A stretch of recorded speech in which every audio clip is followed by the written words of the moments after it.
The winter of 1847 was merciless across the western frontier. Temperatures plummeted to record lows, and snowstorms raged for days without pause. It was during one such blizzard that Elizabeth Morgan found herself abandoned with her 6-month-old. Twins in a broken-down wagon, miles from the nearest settlement. The wagon train she had joined after her husband's death had moved on without her when one of the wagon wheels shattered on the frozen ground. As the howling winds intensified and supplies dwindled, Elizabeth knew they wouldn't survive another night without help. What she couldn't know was that salvation would come from the most unexpected source, a lone Comanche hunter named Swift Arrow, whose people were considered enemies by the very settlers who had left her to die. Before we jump back in, tell us where you're tuning in from, and if this story touches you, make sure you're subscribed, because tomorrow I've saved something extra special for you. Elizabeth Morgan clutched her twins closer to her chest as another gust of wind rattled the canvas covering of her wagon. The temperature had dropped dramatically since nightfall, and the thin blanket she had wrapped around James and Sarah barely kept the biting cold at bay. Outside, the endless expanse of the Texas prairie had transformed into a white wasteland, with snow piling higher by the hour. 3 days ago, Elizabeth had been traveling with the Wilson wagon train, a group of 12 families heading west toward the promise of cheap land and new beginnings. She had joined them in St. Louis after burying her husband Thomas, who had succumbed to typhoid just weeks before their planned departure. With 2 infants and no family left back east, Elizabeth had sold everything they owned to secure passage. With the Wilson train, hoping to reach the settlement where Thomas's brother had established a small ranch. The journey had been arduous from the start. November was a dangerous time to cross the open plains, but the wagon master, Jeremiah Wilson, had insisted they could outrun winter if they maintained a grueling pace. Elizabeth's wagon had struggled to keep up, her horses weaker than the others, and her skills as a driver still developing. When the front wheel of her wagon shattered on a hidden rock beneath the snow, the other families had stopped briefly. Jeremiah assessed the damage and delivered his verdict without emotion. The wheel couldn't be fixed without materials they didn't have, and they couldn't spare a wagon or horses for a widow and her children without endangering the entire group. "We'll send help back from the Richardson settlement," Jeremiah had promised, not quite meeting her eyes. "Should be a 3 days ride from here if the weather holds." Elizabeth had watched in disbelief as the wagon train disappeared into the swirling snow, leaving her with limited supplies, a broken wagon, and 2 hungry infants who didn't understand why their world had suddenly become so cold and quiet. That had been 2 days ago. No help had arrived. The first night, Elizabeth had maintained hope. She had created a small fire from the wood stored in her wagon and rationed the food carefully. The horses had been tethered close to the wagon, providing some additional warmth, but by morning 1 horse had broken free, disappearing into the white void beyond. The second horse had died during the night, its thin body now buried under a growing mound of snow. By the second night, the firewood had run out. Elizabeth had burned everything she could spare, a wooden chest that had been a wedding gift, the handle of her broom, even the wooden frame of her husband's portrait. The food was nearly gone as well. She'd stopped eating entirely, saving every morsel for her milk supply, which was dwindling dangerously as her own body weakened. Now, as the 3rd night approached and the storm intensified rather than abated, Elizabeth faced the terrible reality that help would not arrive in time. The Richardson settlement might not even exist anymore if the storm had been as brutal there as it was here. The promise of sending help had likely been empty words meant to ease Jeremiah's conscience as he abandoned a woman and 2 babies to the merciless prairie winter. "Hush now, my darlings," Elizabeth whispered as Sarah began to whimper. The baby's face was pale, her lips taking on a bluish tinge that terrified Elizabeth. James had stopped crying hours ago, his tiny body conserving what little energy remained. "Mama's here. Mama won't leave you." Elizabeth tucked the babies into the small wooden crate that had served as their cradle throughout the journey. She had lined it with every scrap of fabric she owned, her spare dress, Thomas's shirts, even the curtains that had been meant for their new home. The makeshift nest provided better insulation than her weakening arms could offer. With the babies secured, Elizabeth forced her stiff legs to move. She needed to search the wagon one last time for anything that might burn. As she rummaged through the few remaining possessions, her fingers closed around Thomas's Bible. She hesitated only briefly before setting it aside. Not yet. Not unless there was absolutely nothing else. The storm outside howled with renewed fury, driving snow through the smallest gaps in the canvas covering. Elizabeth used the last of her sewing kit to patch the worst holes. Her fingers so numb she pricked herself repeatedly without feeling the pain. Time was running out. Without heat they wouldn't survive until morning. As darkness fell, Elizabeth made a desperate decision. She would harness herself to the broken wagon and try to drag it toward where she believed the trail continued. It was madness. A woman weakened by hunger and cold could never pull a wagon through snowdrifts, but staying meant certain death. Movement, no matter how futile, at least offered the illusion of hope. Elizabeth prepared as best she could, wrapping the twins in every available layer and securing them in their crate. She fashioned a crude harness from leather straps and positioned herself between the wagon shafts where the horse had once stood. With a deep breath that crystallized in the frigid air, she leaned forward and pulled. The wagon didn't move. She pulled harder, muscles screaming, feet slipping in the snow. After several attempts that left her gasping and dizzy, Elizabeth collapsed against the wagon wheel. The bitter reality crushed down upon her like the relentless snow. They were trapped, and they were going to die here. As night fully descended, Elizabeth crawled back into the wagon and gathered her children into her arms. If these were to be their final hours, they would face them together. She began to sing softly, a lullaby her own mother had sung to her, her voice barely audible above the wind. The twins, too weak to cry, nestled against her. Elizabeth didn't notice when she stopped shivering, a dangerous sign her body was surrendering to the cold. Her thoughts became sluggish, drifting to memories of warmer days. She thought of Thomas and the small farm they had planned to build. She imagined her children growing up, running through fields of wildflowers instead of lying pale and still in her failing arms.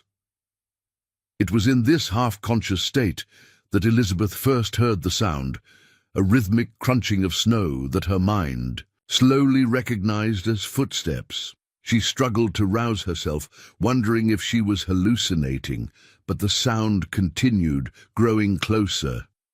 "Hello?" she called, her voice cracking from disuse and cold. "Is someone there?" The canvas flap of the wagon moved, and snow swirled in, along with a blast of frigid air. Elizabeth clutched her babies tighter, squinting into the darkness. A figure stood silhouetted against the night sky, tall and broad-shouldered, wrapped in what appeared to be animal furs. For a moment, Elizabeth felt a surge of hope. Jeremiah had sent help after all. But as her eyes adjusted, she realized this was not one of the men from the wagon train. The stranger wore his black hair in long braids adorned with beads and feathers. His face, partially illuminated by what little light remained, bore markings that identified him as one of the indigenous peoples of the plains, the very people the settlers had been warned to fear. The man's dark eyes took in the scene quickly. The dying mother, the silent infants, the evidence of a desperate last stand against the elements. Without a word, he moved into the wagon, crouching to examine the twins. Elizabeth was too weak to protest or flee. Besides, what worse fate could befall them than the one already claiming them inch by frozen inch? The stranger touched each baby's, He faced gently, then placed a hand on Elizabeth's forehead. He spoke, but in a language she didn't understand. His voice was deep and surprisingly gentle. He repeated himself, then switched to broken English. "You die soon. Children too." It wasn't a threat, but a simple statement of fact.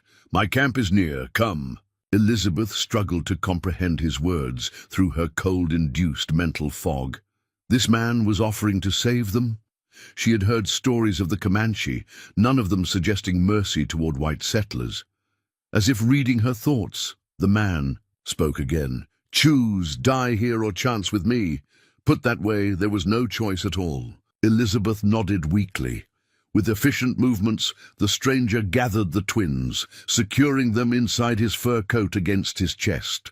Then he helped Elizabeth to her feet, though her legs immediately buckled. Without hesitation, he swept her up with his free arm and carried her out into the storm. The cold hit Elizabeth like a physical blow, stealing what little breath remained in her lungs. She closed her eyes against the stinging snow, certain she would open them to find herself at heaven's gates. But instead, she felt movement, steady, purposeful strides carrying them through the blizzard. She drifted in and out of consciousness as they traveled. At times, she was aware of the man's heartbeat, strong and steady against her ear, where her head rested against his chest. At other times, she heard nothing but the wind. The twins made no sound at all, and she prayed they still lived. Elizabeth had no concept of how far they had traveled when she became aware of a change. The howling wind had diminished, and there was the smell of smoke. Not the pleasant smoke of a hearth, but the earthier scent of a campfire. She forced her eyes open to see they had entered some kind of shelter, a structure made of animal hides, stretched over a wooden frame. A fire burned in the center, filling the space with blessed warmth. The stranger laid Elizabeth on a bed of furs near the flames, then carefully removed the twins from inside his coat. To her immense relief, both babies stirred, making small sounds of discomfort as circulation painfully returned to their tiny limbs. The man spoke again in his native tongue, calling out, and a woman appeared from the shadows of the shelter. She was younger than Elizabeth, perhaps 16 or 17, with the same dark eyes and hair as the man. Sister Elizabeth guessed, not wife. The woman exclaimed in alarm when she saw the newcomers, but the man spoke rapidly, and she nodded in understanding. What followed was a flurry of activity that Elizabeth observed through a haze of exhaustion. The young woman heated water and mixed it with something from a pouch at her waist. The man removed Elizabeth's frozen outer garments and wrapped her in furs that smelled of smoke and animal fat, but provided blessed warmth. The twins were undressed, rubbed with some kind of oil, and swaddled in soft rabbit skins. The young woman brought the warm liquid to Elizabeth's lips. It tasted bitter, but not unpleasant, and heat spread through her body as she drank. The man held each twin in turn, carefully feeding them drops of a different concoction from a small bladder, with a narrow opening that served as a primitive bottle. Before we jump back in, tell us where you're tuning in from, and if this story touches you, make sure you're subscribed, because tomorrow I've saved something extra special for you. My name, Elizabeth, she managed to say when she could form words again. My babies, James and Sarah, thank you for saving us. The man nodded solemnly. I am called Swift Arrow in your tongue. This is my sister, Morning Sky. The settlers, they left us. Elizabeth didn't know why she felt compelled to explain, but Swift Arrow shook his head. Rest now. Words later, Elizabeth wanted to ask more questions. How he had found them, why he had helped them, what would happen when morning came. But exhaustion claimed her. The last thing she saw before sleep took her was the firelight reflecting in Swift Arrow's eyes as he cradled her son, singing a low, rhythmic song that somehow made her feel safer than she had in months. When Elizabeth woke, sunlight filtered through the smoke hole at the top of the shelter. The blizzard had passed. Both twins were sleeping peacefully beside her, their cheeks pink with healthy color rather than the deathly pallor of the night before. Morning Sky sat nearby, grinding something with a stone pestle, while there was no sign of Swift Arrow. Elizabeth struggled to sit up, and Morning Sky immediately moved to help her, offering another cup of the bitter drink. Through gestures and the few English words the young woman knew, Elizabeth learned that Swift Arrow had gone hunting, but would return by nightfall. As the day progressed, Elizabeth's strength began to return. She was able to feed her babies, who seemed remarkably recovered from their ordeal. Morning Sky showed her how to change the twins' swaddling and apply more of the fragrant oil to their skin. The young woman seemed fascinated by the babies, especially Sarah's red gold hair, so different from the black hair of her people. By the time Swift Arrow returned in the late afternoon, Elizabeth was able to stand and move around the shelter. The Comanche hunter entered carrying several rabbits, already cleaned and ready for cooking. He nodded to Elizabeth, his expression revealing nothing of his thoughts. As Morning Sky prepared the rabbits for the cooking fire, Elizabeth finally asked the question that had burned in her mind since their rescue. "Why did you help us? Your people and mine, they are not friends." Swift Arrow was silent for so long that Elizabeth thought he might not answer. When he did, his English was slow but clear. "5 winters ago, white soldiers killed my wife and son. They were innocent, gathering plants far from camp." His eyes held Elizabeth steadily. "I could have left you and your children to the same fate, but what would that make me?" He gestured to the twins. "Children are sacred gifts, no matter whose blood they carry. The Great Spirit would not honor me if I ignored their cries." Elizabeth felt tears well in her eyes. This man, who had every reason to hate her kind, had shown more humanity than the settlers who shared her heritage and faith. "What will happen to us now?" she asked quietly. Swift Arrow glanced at his sister, who was singing softly to Sarah as she worked. "When snow melts, I take you to the trading post at River Fork. White people there. They help you find your people." Elizabeth shook her head. "I have no people left. The wagon train. They will not welcome me back after abandoning me." She hesitated. "My husband's brother has a ranch near a place called Richardson's Settlement. If it exists—" "I know this place." Swift Arrow nodded. 3 days' ride when trails clear, but the snow did not melt for many days. You stay until it's safe to travel." The simple offer of shelter until spring brought fresh tears to Elizabeth's eyes. "Why would you do this for us?" Swift Arrow's expression softened slightly as he looked at the twins. "My people have a saying. Every child born is all children. Born. Your children remind me that life continues, even after great loss." He turned away, moving to help his sister with the cooking, and the conversation clearly finished. That night, as Elizabeth fed her babies by the fire, she watched Swift Arrow and Morning Sky talking quietly in their language. Despite the circumstances that had brought them together and the countless differences between them, she felt safer in this hide shelter with these strangers than she had since Thomas's death. The journey ahead would be difficult. Elizabeth had no illusions about the challenges of frontier life for a widow with infant twins. But for the first time, she allowed herself to believe they might actually survive to face those challenges. Outside, the stars emerged in a clear sky, the storm now just a memory. The world was still a frozen wilderness, but within the shelter, warmth and life persevered against all odds. Elizabeth stroked her children's heads and whispered a promise. "We will survive this, my darlings, and we will never forget the man who taught us that mercy knows no boundaries." Swift Arrow looked up, as if sensing her thoughts, and their eyes met across the fire. No words were needed as understanding passed between them. Two souls from different Worlds connected by the simple, profound truth that compassion could bridge the deepest divides. For 2 weeks, the snow continued to fall intermittently, rendering the trails impassable. Elizabeth's days fell into a rhythm unlike anything she had known before. Each morning she woke to find Morning Sky already tending the fire, the young woman's movements graceful and efficient. They communicated through a growing vocabulary of shared words and elaborate gestures, teaching each other phrases in their respective languages. Elizabeth learned that Swift Arrow and Morning Sky were the last of their immediate family.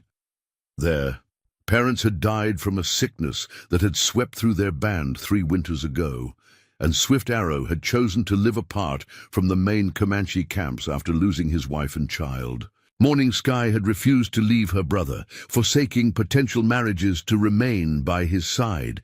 "My brother's heart turned to stone," Morning Sky explained one afternoon as she showed Elizabeth how to scrape a rabbit hide. "But not all are gone. Stone can still be warm from the sun." Elizabeth understood the metaphor. Swift Arrow maintained a stoic demeanor, but his actions revealed a compassion his expression concealed. He spent hours fashioning tiny moccasins for the twins from the softest doeskin, decorating them with intricate beadwork that surely required more patience than the practical purpose justified. He carved small wooden toys, a horse for James, a bird for Sarah, sanding them perfectly smooth to protect tiny fingers.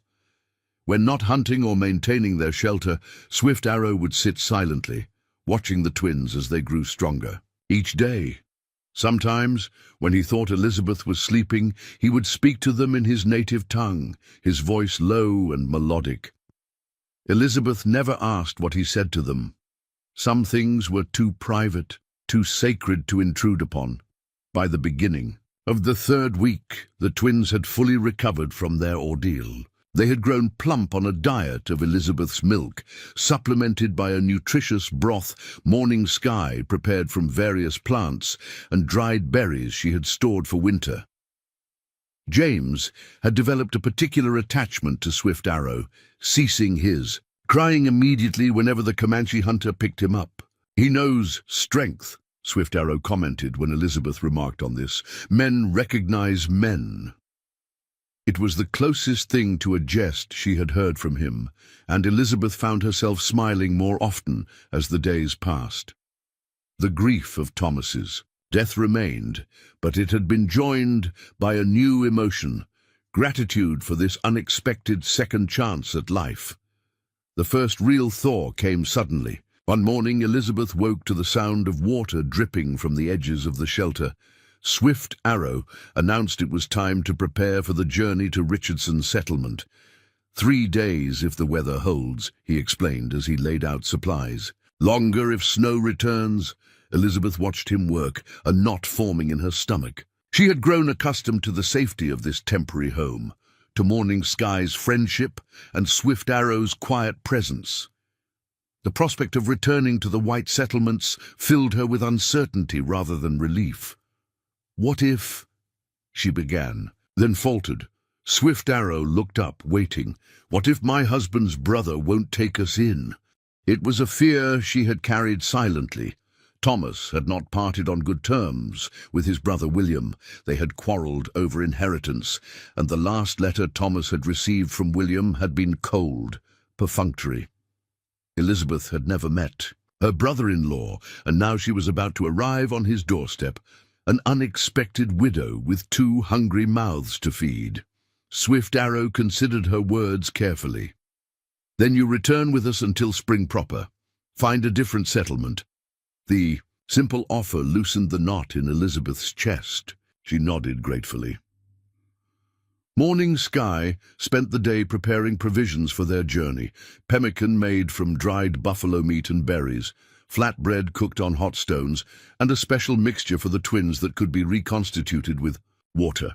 Elizabeth contributed by sewing a carrier for the babies from deer hide, designed to be worn across the chest, leaving hands free for travel.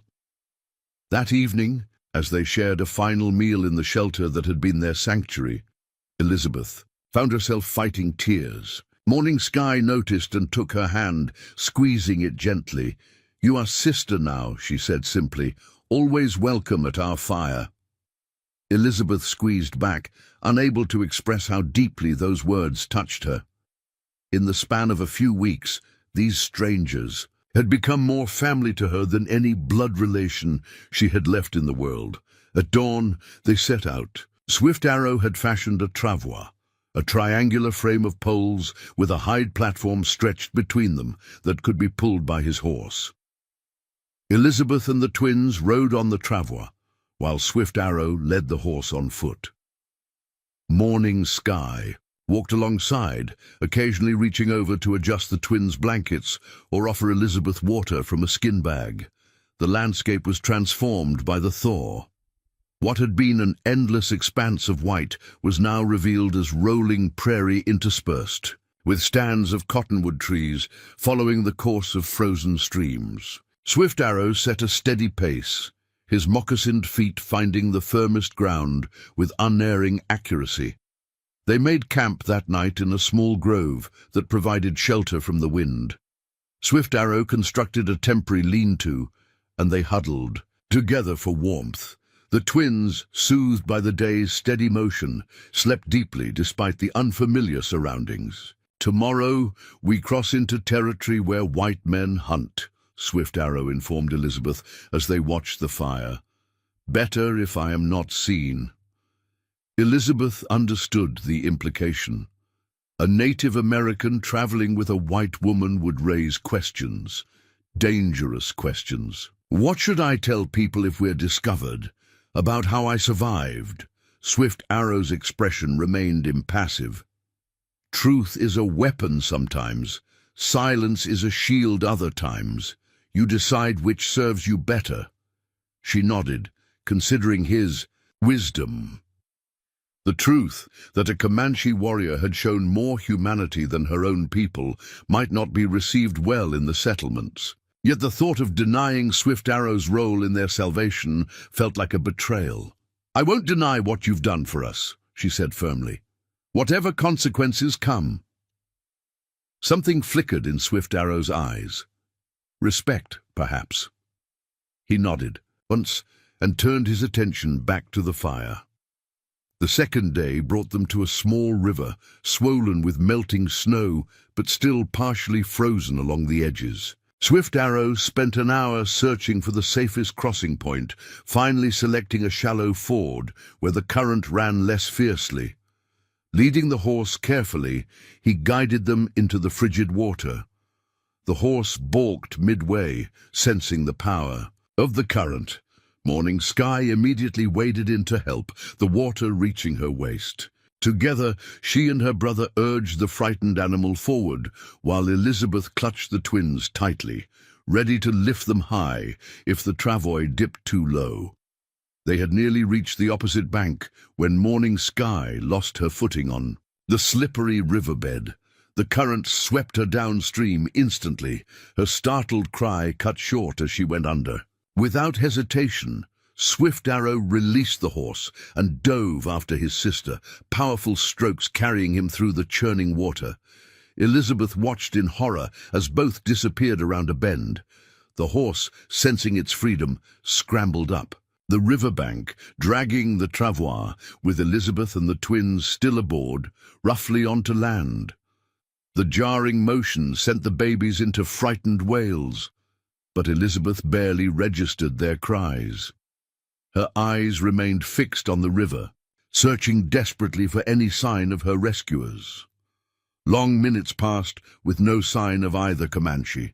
Elizabeth's mind raced. If they didn't return, what would she do? She had no idea how far they were from Richardson's settlement, no weapons to hunt with, no knowledge of how to survive alone in this wilderness, just as panic threatened to overwhelm. Her Swift Arrow appeared around the bend, Morning Sky limp in his arms. He staggered up the bank, laying his sister gently on the ground. Morning Sky's lips were blue, her skin ashen, but her chest rose and fell with shallow breaths. Elizabeth rushed to help, remembering what her grandmother had taught her about cold water drowning. "We need to get her warm," she instructed already, unwrapping Sarah to free a blanket and get the water from her lungs. Swift Arrow nodded grimly. He turned Morning Sky onto her side, pressing firmly between her shoulder blades. Water trickled from her mouth and she coughed weakly. Elizabeth draped the blanket over her, then added her own shawl. "Make fire," Swift Arrow ordered, his voice tight with worry. "Quick!" Elizabeth had never started a fire alone before, but necessity proved a harsh teacher. Using the flint and striker from Swift Arrow's pouch, she managed to ignite a small pile of tinder, carefully feeding it until flames appeared. Swift Arrow, meanwhile, stripped off Morning Sky's wet garments and wrapped her in the driest hides they possessed. For hours, they worked together to save the young woman's life. Swift Arrow heated stones in the fire, wrapping them in cloth to place around his sister's body. Elizabeth prepared a tea from herbs Morning Sky had packed, coaxing the semi-conscious girl to sip small amounts.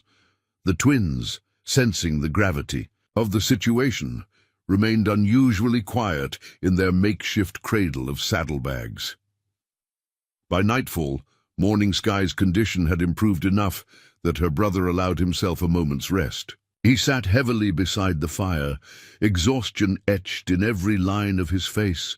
For the first time since Elizabeth had met him, Swift Arrow looked vulnerable.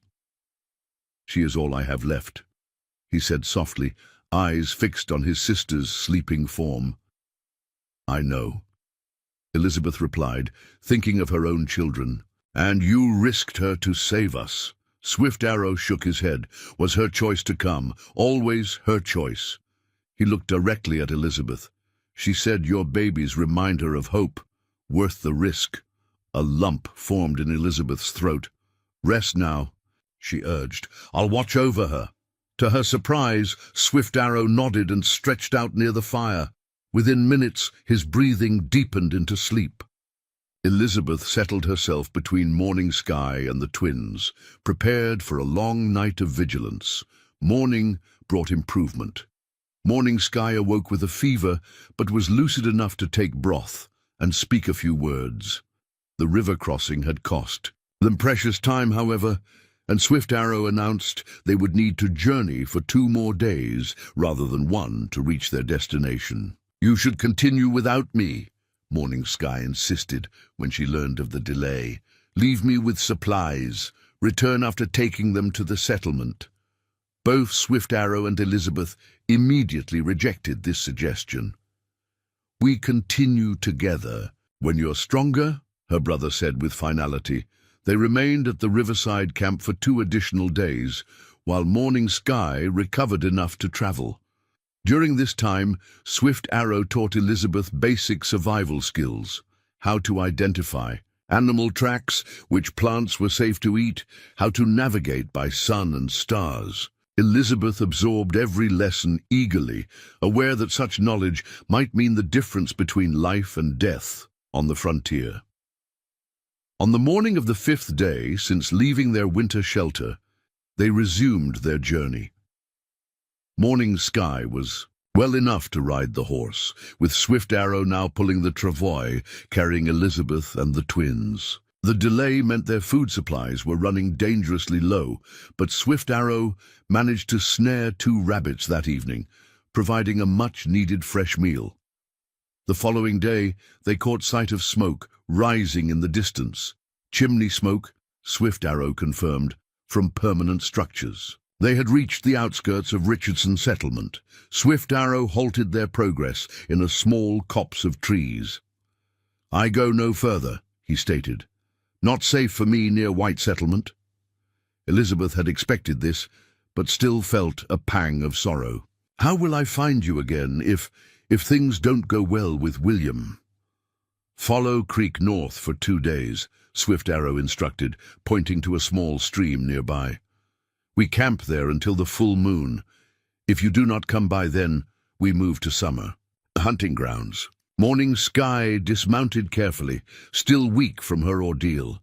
She embraced Elizabeth with surprising strength. "You are a strong woman," she said.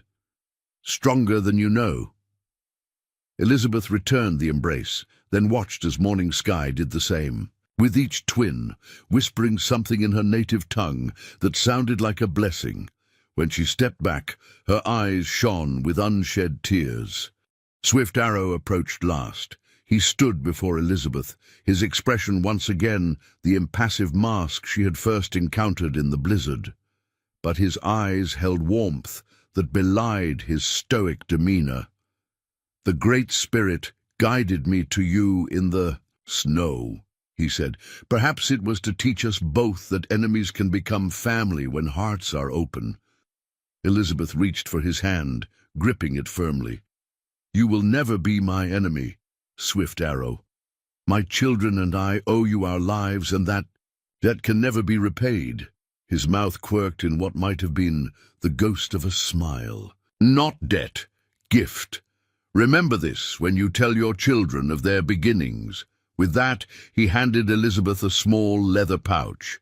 Inside were several gold coins, enough to sustain her and the twins for months if William rejected them. "Cannot accept," Elizabeth began, but Swift Arrow closed her fingers around the pouch. "Trade goods," he said simply. "Fair exchange for winter companionship."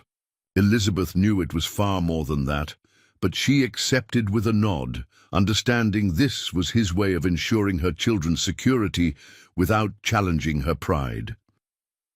With final embraces exchanged, Swift Arrow helped transfer the twins to Elizabeth's carrier and gathered what remained of their provisions into a sack she could manage. The Richardson settlement was visible now, a cluster of wooden buildings and fenced fields less than a mile distant. "Remember," Swift Arrow said as Elizabeth prepared to depart, "Creek North, 2 days, until full moon." "I'll remember," she promised, memorizing his features one last time. Then, with the twins secure against her chest and her meager possessions on her back, Elizabeth Morgan walked toward the settlement and whatever future awaited them there. Swift Arrow and Morning Sky watched until she crested the final rise. As she disappeared from view, Morning Sky spoke softly in their native tongue. "Will we see her again, brother?" Swift Arrow's gaze remained fixed on the spot where Elizabeth had vanished. "The path of the white woman and her children is not ours to know," he replied, "but some trails cross more than once when the Great Spirit wills it." With that, he turned his horse northward toward the creek where they would make camp. The winter was ending, bringing new beginnings for all whose lives had intersected in the heart of the storm. Whatever the future held, the bonds forged in ice and survival would endure, a testament to the humanity that could flourish even in the harshest environments. As Elizabeth approached the settlement, she whispered to her children, "Remember who saved us, my darlings. Remember that kindness knows no boundaries, and that sometimes salvation comes from where we least expect it." The twins, too young to understand her words, nonetheless seemed to sense their importance. They remained quiet against her chest as she walked the final distance to Richardson settlement, their journey of survival and unexpected connection giving way to whatever new chapter awaited. Richardson settlement proved smaller than Elizabeth had imagined. Just 8 sturdy cabins, arranged in a rough semicircle around a central well, with a small trading post serving as its hub. A wooden palisade surrounded the entire settlement, its gate manned by a weathered man with a rifle who eyed Elizabeth with suspicion as she approached. "State your business," he called out, not lowering his weapon. "My name is Elizabeth Morgan," she replied, struggling to keep her voice steady after the emotional parting with Swift Arrow and Morning Sky. "I'm looking for William Morgan's ranch. He's my husband's brother." The guard's posture relaxed slightly. "Morgan's place is about 2 miles east of here." He peered at the babies strapped to her chest. "You come all this way alone with them little ones?" Elizabeth hesitated, Swift Arrow's words echoing in her mind. Truth is a weapon sometimes, silence is a shield other times. "My husband Thomas died back east." I was traveling with the Wilson wagon train, but we got separated in the blizzard. It wasn't a lie, merely an omission of what had happened after. The guard whistled low. Thought that the whole train might have been lost in the storm. Jeremiah Wilson showed up here about a month back with only 7 families and said they'd lost some along the way. His eyes narrowed. Said a widow with twins likely perished. Anger flared in Elizabeth's chest. So Jeremiah had arrived safely, but had written her off as dead, not even attempting to send the help he'd promised. She swallowed her bitterness. As you can see, we survived. She adjusted the twins, who were beginning to fuss.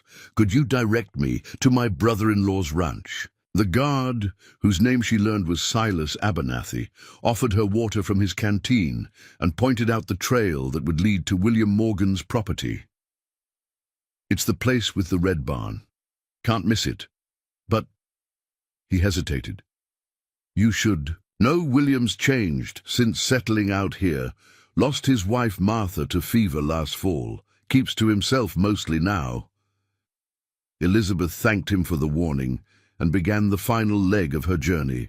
The trail to William's ranch wound through rolling hills dotted with scraggly trees, just beginning to show the first buds of spring.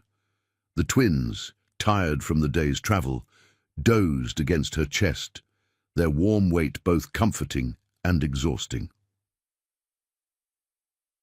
By the time the red barn came into view, the sun was sinking toward the horizon. Elizabeth paused, taking in the sight of what she hoped would be their new home. Besides the barn, there was a modest cabin with smoke curling from its chimney and a small corral containing 3 horses. Fields stretched behind the structures, lying fallow for winter, but clearly well tended during growing seasons. It was a prosperous homestead by frontier standards. Taking a deep breath, Elizabeth approached the cabin door and knocked. Long moments passed with no response. She knocked again, louder this time.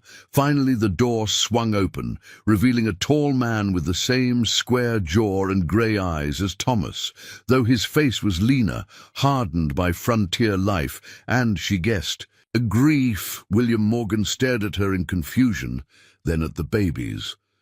"Who?" "I'm Elizabeth," she said quickly. "Thomas's wife. These are your nephew and niece, James and Sarah." Recognition dawned in his eyes, followed immediately by suspicion. "Thomas wrote me his wife was expecting, but that was nearly a year ago. I never heard more." "Thomas died of typhoid in St. Louis," Elizabeth explained, her voice catching. 8 months ago, before he could send another letter. The twins were born a week after we buried him." William's expression remained guarded. "How did you find your way here?" Again, Elizabeth chose her words carefully. "I joined the Wilson wagon train. We were separated during the blizzard." She met his gaze steadily. "We nearly died out there." Something in her tone must have conveyed the truth of their ordeal, because William's stance softened slightly. He glanced at the darkening sky, then stepped back from the doorway. "You'd better come inside before night falls. Wolves get bold after dark." The cabin's interior was surprisingly comfortable. A large stone fireplace dominated one wall, its flames casting a warm glow over simple but solid furniture. Dried herbs hung from the rafters, and Elizabeth noted a loom in one corner with a half-finished blanket still stretched across it. Martha's work, she guessed, abandoned when illness took her. William gestured toward a rocking chair near the fire. "Sit, you look dead on your feet." Elizabeth sank gratefully into the chair. The twins stirred, and Sarah began to whimper with hunger. William watched awkwardly as Elizabeth opened her blouse to nurse. "I'll make some coffee," he muttered, turning to the small kitchen area. As the coffee brewed, an uncomfortable silence stretched between them. William busied himself preparing a simple meal of cornbread and beans, setting a plate before Elizabeth when Sarah had finished nursing and James had taken her place. "Thank you," Elizabeth said, suddenly ravenous. She ate one-handed while continuing. To nurse James, a skill she'd perfected over months of traveling. William sat across from her, studying her face. "You favor my mother," he said unexpectedly, something in the eyes. Elizabeth hadn't known that. Thomas rarely spoke of his family, the wound of their estrangement too raw. Thomas didn't share much about his childhood. A shadow crossed William's features. "No, I expect he wouldn't have." He cleared his throat. "What happened to you out there, really? No woman with 2 infants survives a blizzard alone." The directness of the question caught Elizabeth off guard. She considered maintaining her partial truth, but found she couldn't bring herself to deny Swift Arrow's role in their salvation, not even by omission. "We were abandoned by the wagon train when our wheel broke," she admitted, "left with minimal supplies and the promise of help that never came. We would have died in that blizzard if not for—" She hesitated, then continued firmly, "if not for a Comanche hunter who found us and took us to his shelter. He and his sister cared for us until the trails cleared enough to travel." William's expression darkened. "Comanche?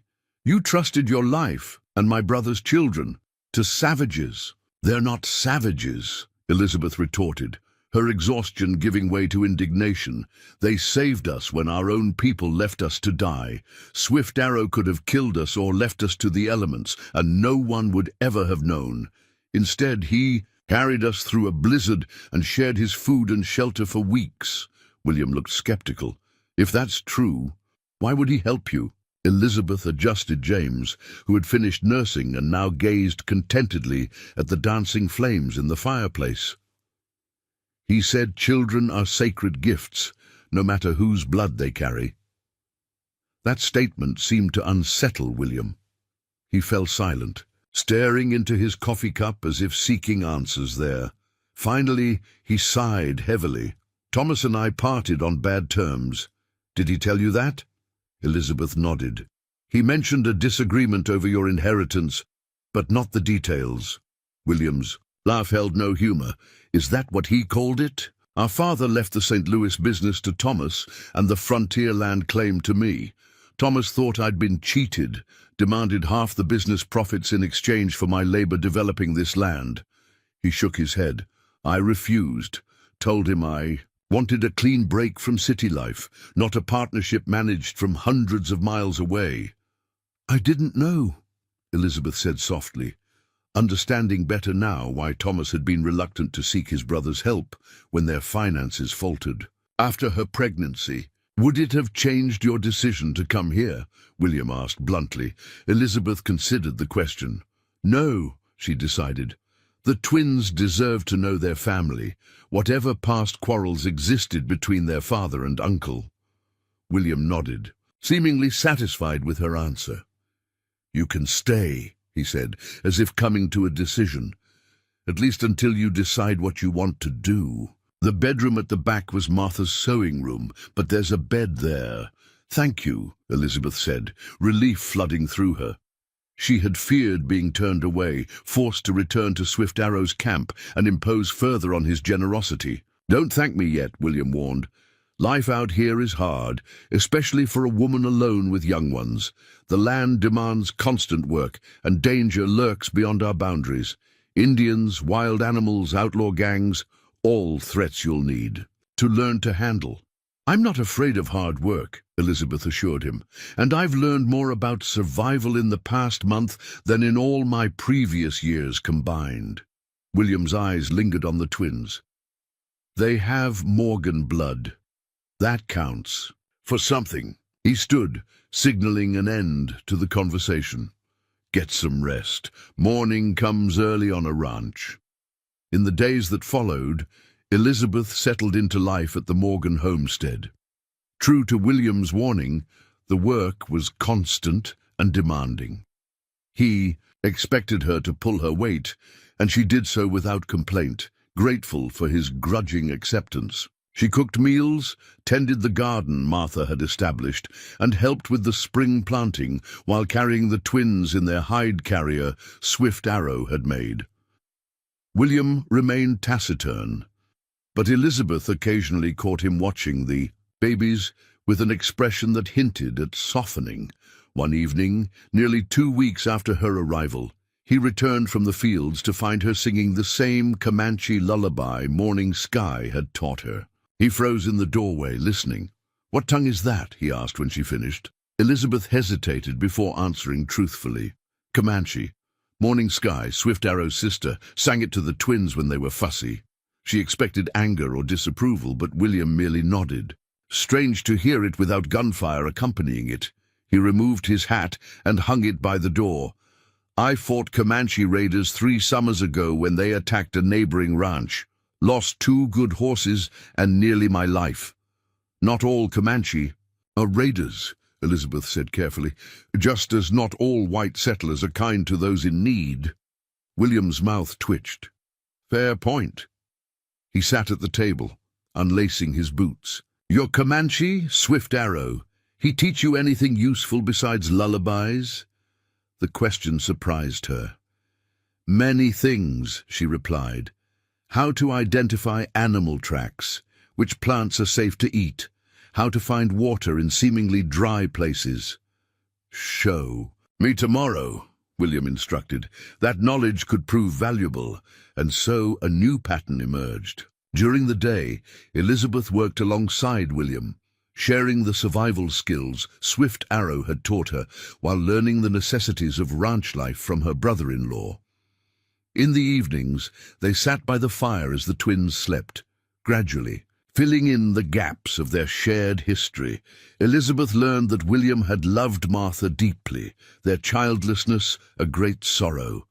Martha had been the buffer between William and the outside world, smoothing his rough edges and maintaining connections with the settlement community. Without her, he had withdrawn almost completely.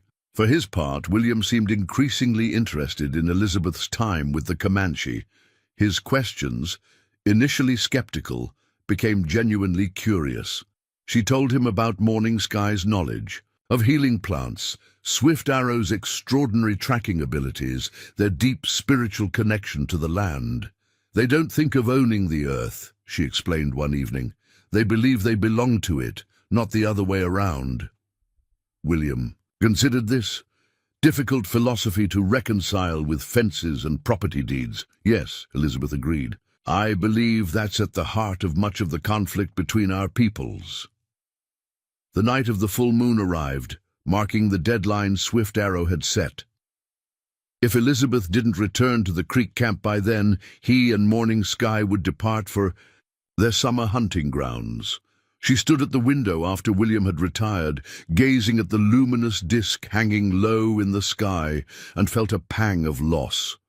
Swift Arrow and Morning Sky had saved not just her life, but her soul, showing her kindness.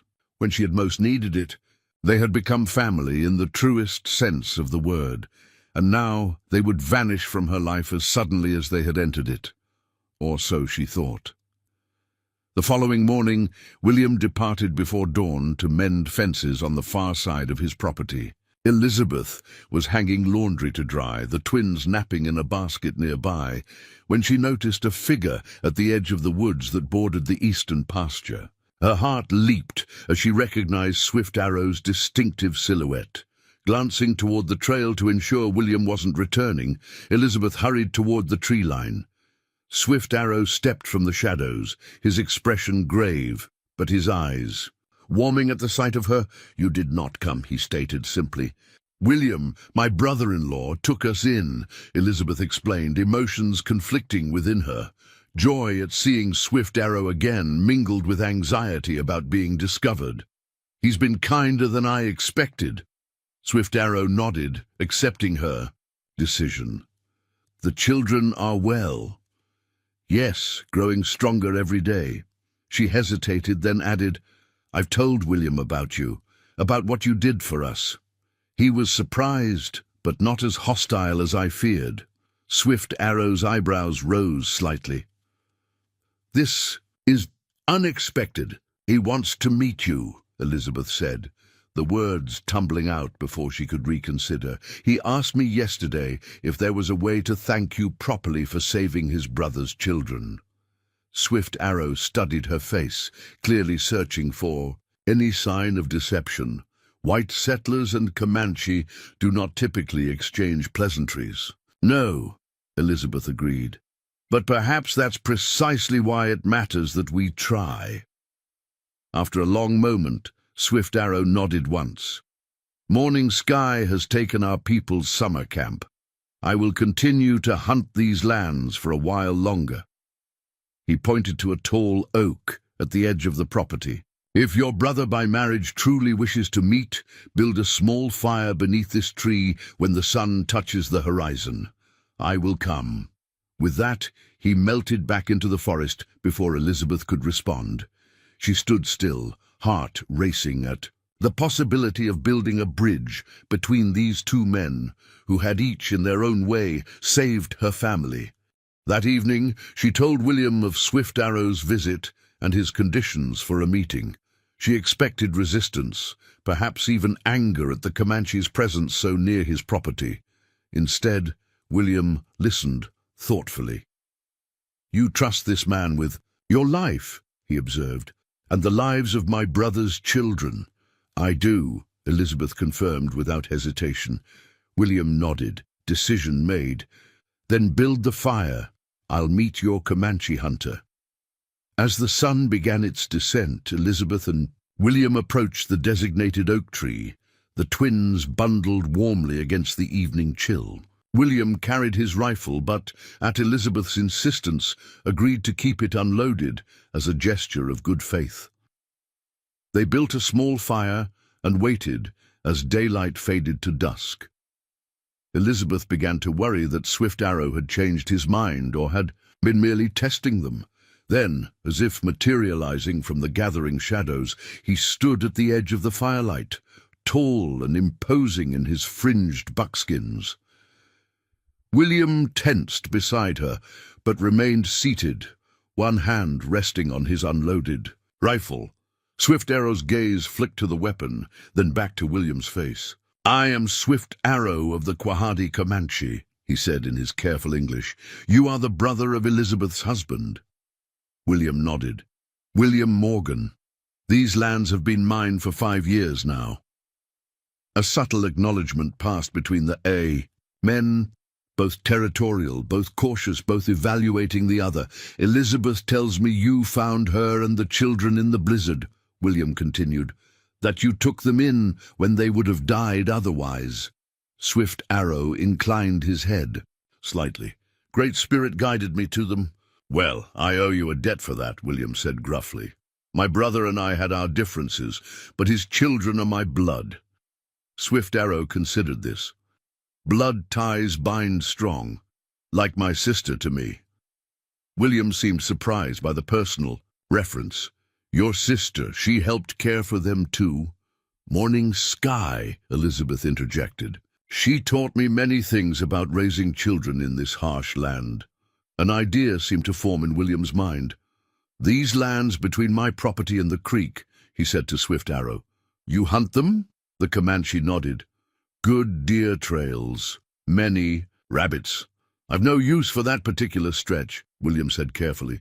"Too many trees to clear for farming, and my grazing lands are to the west. If you're hunting there, well, I've no objection as long as you stay clear of my livestock."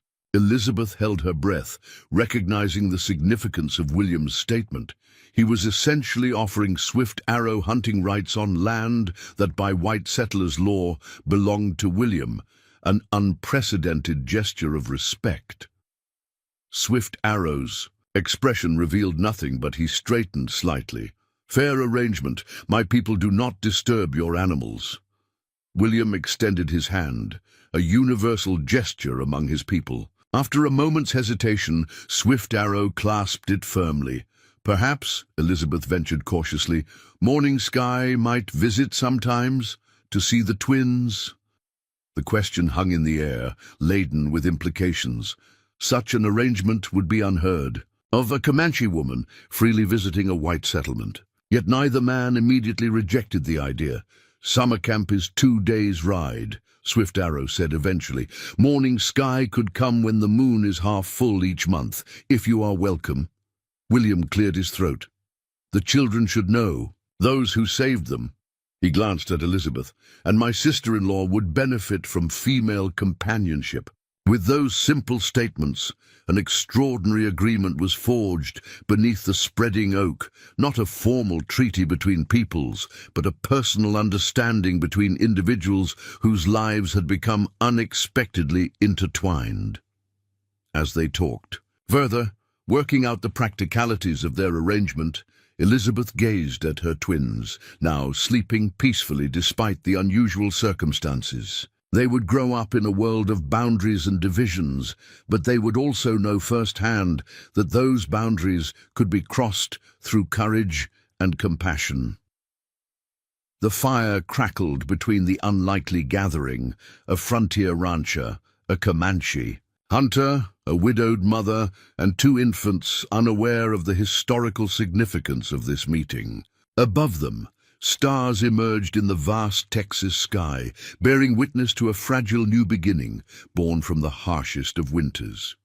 It was just one small accord in a land torn by larger conflicts, but for Elizabeth Morgan, it represented everything she had dared to hope for when she had set out with Thomas toward an uncertain future.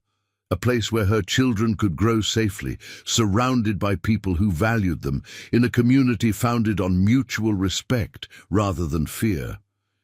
And it had all begun with a fateful choice made by a Comanche hunter in a blizzard who had seen not enemies in need, but simply humans deserving of mercy. As Swift Arrow had said, children are sacred gifts, no matter whose blood they carry.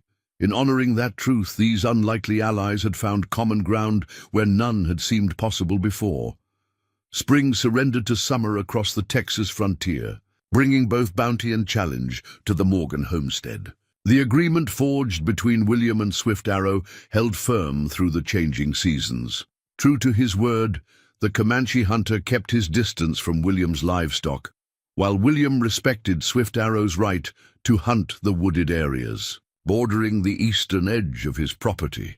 Morning Sky made her first visit when the moon reached half full in May, arriving on a dappled pony with saddlebags filled with medicinal plants and small gifts for the twins. Elizabeth welcomed her with tears of joy, while William maintained a cautious but respectful distance, acknowledging her presence with a nod before retreating to the fields. "Your brother by marriage is not comfortable with me," Morning Sky observed, as she cradled Sarah, who had grown noticeably plumper since their parting.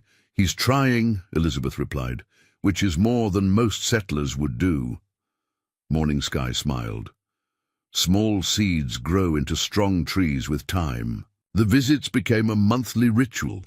Morning Sky would arrive at dawn and depart before sunset, spending the intervening hours sharing knowledge with Elizabeth, which wild plants could supplement their garden crops, how to preserve meat for the coming winter, how to use native herbs to treat common ailments. The young Comanche woman took obvious delight in the twins' development, marveling at each new achievement. "James has Thomas's smile," Elizabeth remarked during one such visit as they watched the babies attempt to crawl across a blanket spread on the cabin floor. Morning Sky tilted her head. "You never speak much of your husband." Elizabeth traced a pattern on the rough wooden table. "His memory brings both joy and pain. Sometimes it's easier not to speak of him. In my tribe, we speak often of those who have crossed to the spirit. A world," Morning Sky said gently. "We believe their names on our lips keep part of them in this world with us." The wisdom in those words resonated with Elizabeth. That evening, after Morning Sky had departed and the twins were asleep, she found herself telling William stories about Thomas, his terrible singing voice, his habit of reading aloud from whatever book had captured his interest, his dreams of building a school once they had established their homestead. William listened silently, occasionally nodding in recognition of traits he too remembered from their shared childhood.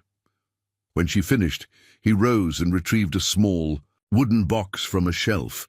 "These were Martha's," he said, opening it to reveal a set of simple but elegant hair combs.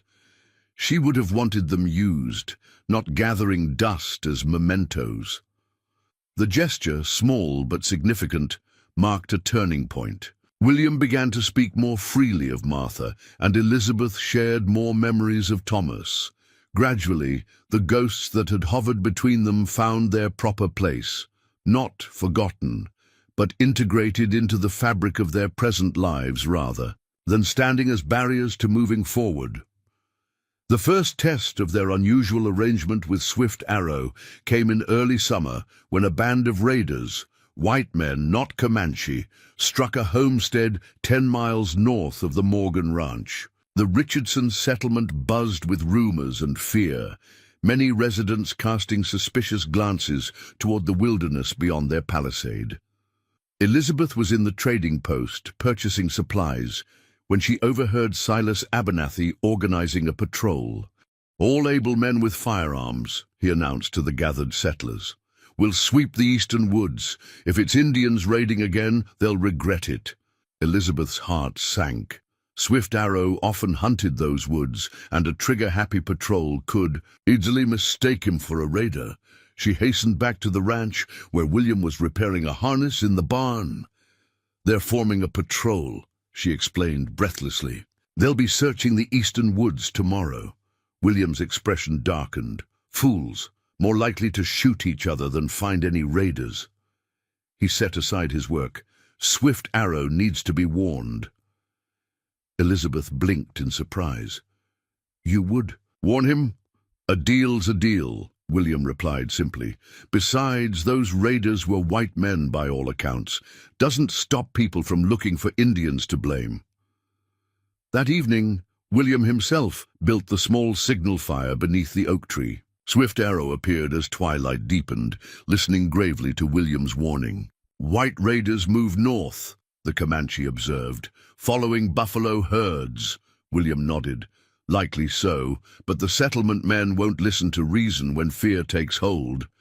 Swift Arrow considered this. "I have seen these men, 4 of them with many stolen horses. They camp by Broken Rock Canyon." William straightened. "You're certain?" "I do not speak if uncertain," Swift Arrow replied with dignity. A moment of understanding passed between them.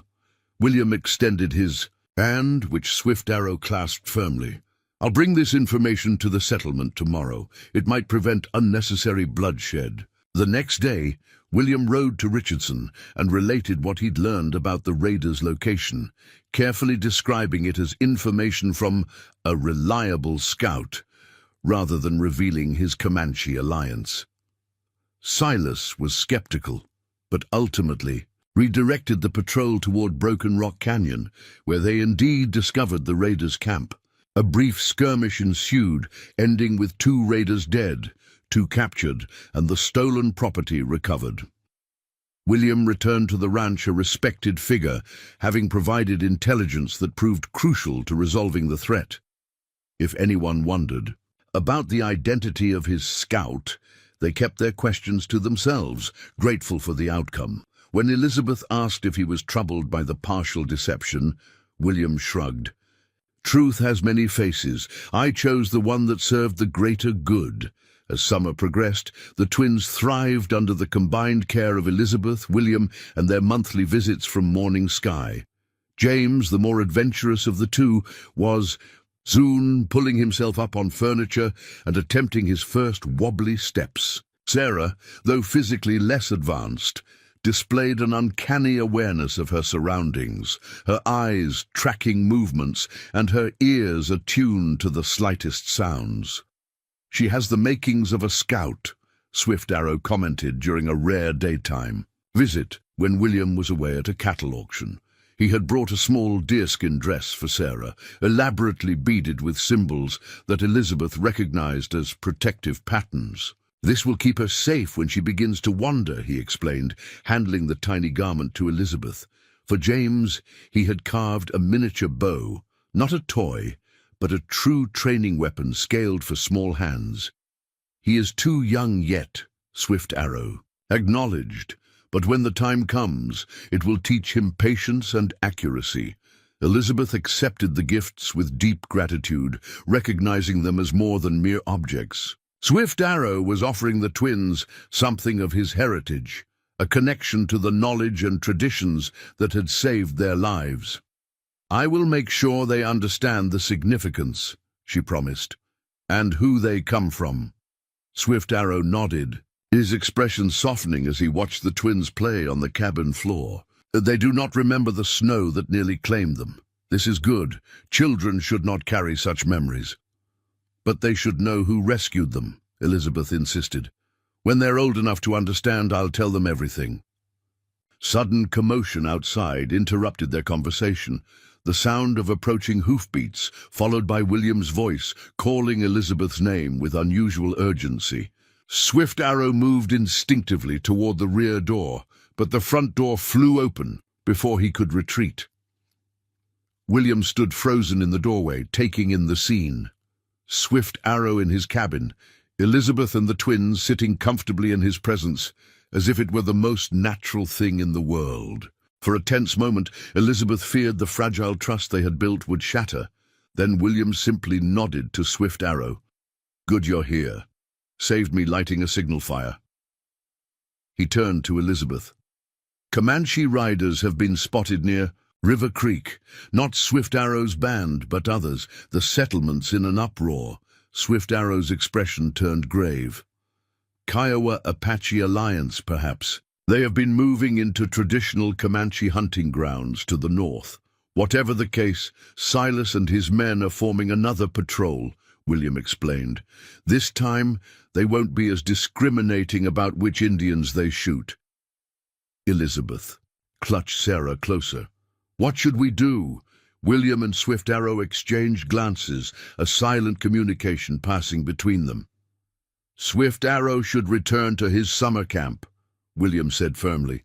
"Move it farther west, away from the patrol." "Roots and Morning Sky?" Elizabeth asked, unable to hide her concern. "Her next visit is only days away." "Too dangerous now," Swift Arrow declared. "Must wait until tensions ease."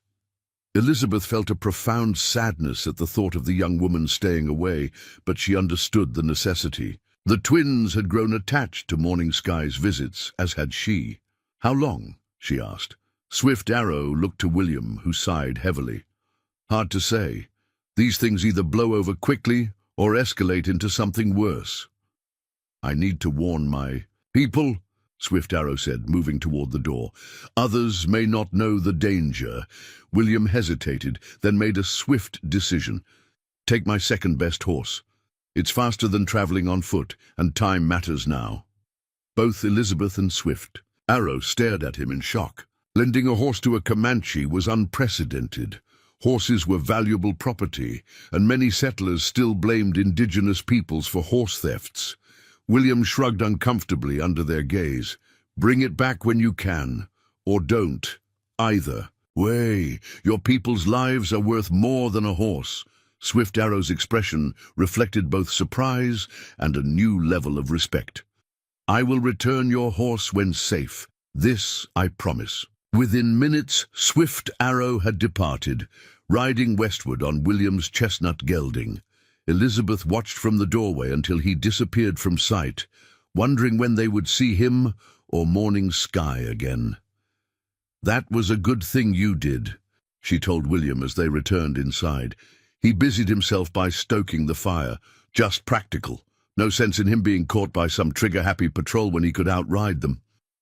Elizabeth smiled, recognizing his gruff attempt to downplay his generous act. Of course, purely practical. The following weeks brought increased tension to the frontier. The mysterious Comanche band had indeed been Kiowa Apache warriors, as Swift Arrow had surmised, but the distinction meant little to most settlers.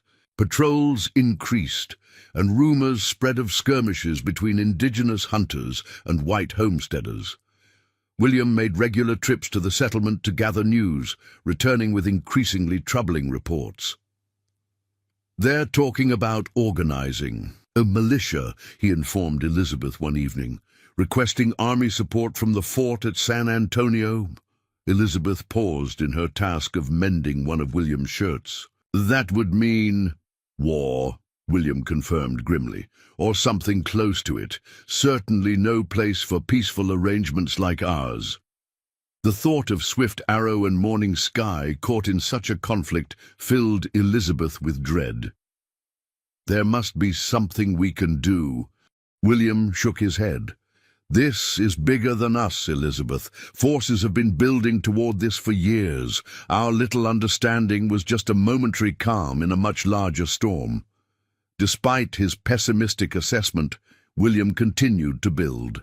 The signal fire every evening, though Swift Arrow never appeared. Elizabeth found herself scanning the tree line whenever she worked outside, hoping for a glimpse of either Comanche. The twins, now a year old, continued their rapid development, oblivious to the tension surrounding them. James took his first confident steps across the cabin floor, while Sarah began forming recognizable words.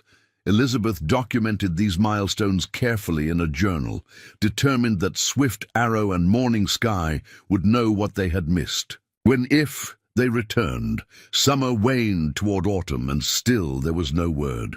The chestnut gelding had not returned, nor had any message come from the Comanche camp. Elizabeth tried to suppress her worry, reminding herself that Swift Arrow was a skilled survivor who had navigated far worse dangers than territorial tensions. Then, on a crisp September morning, William returned from an early hunting trip with an unexpected companion. Not Swift Arrow, but Morning Sky, riding double behind him on his stallion. Elizabeth rushed from the cabin, embracing the young woman with tears of relief. "We feared something had happened to you both." Morning Sky returned the embrace, but her expression remained somber. "Many things have happened, none good."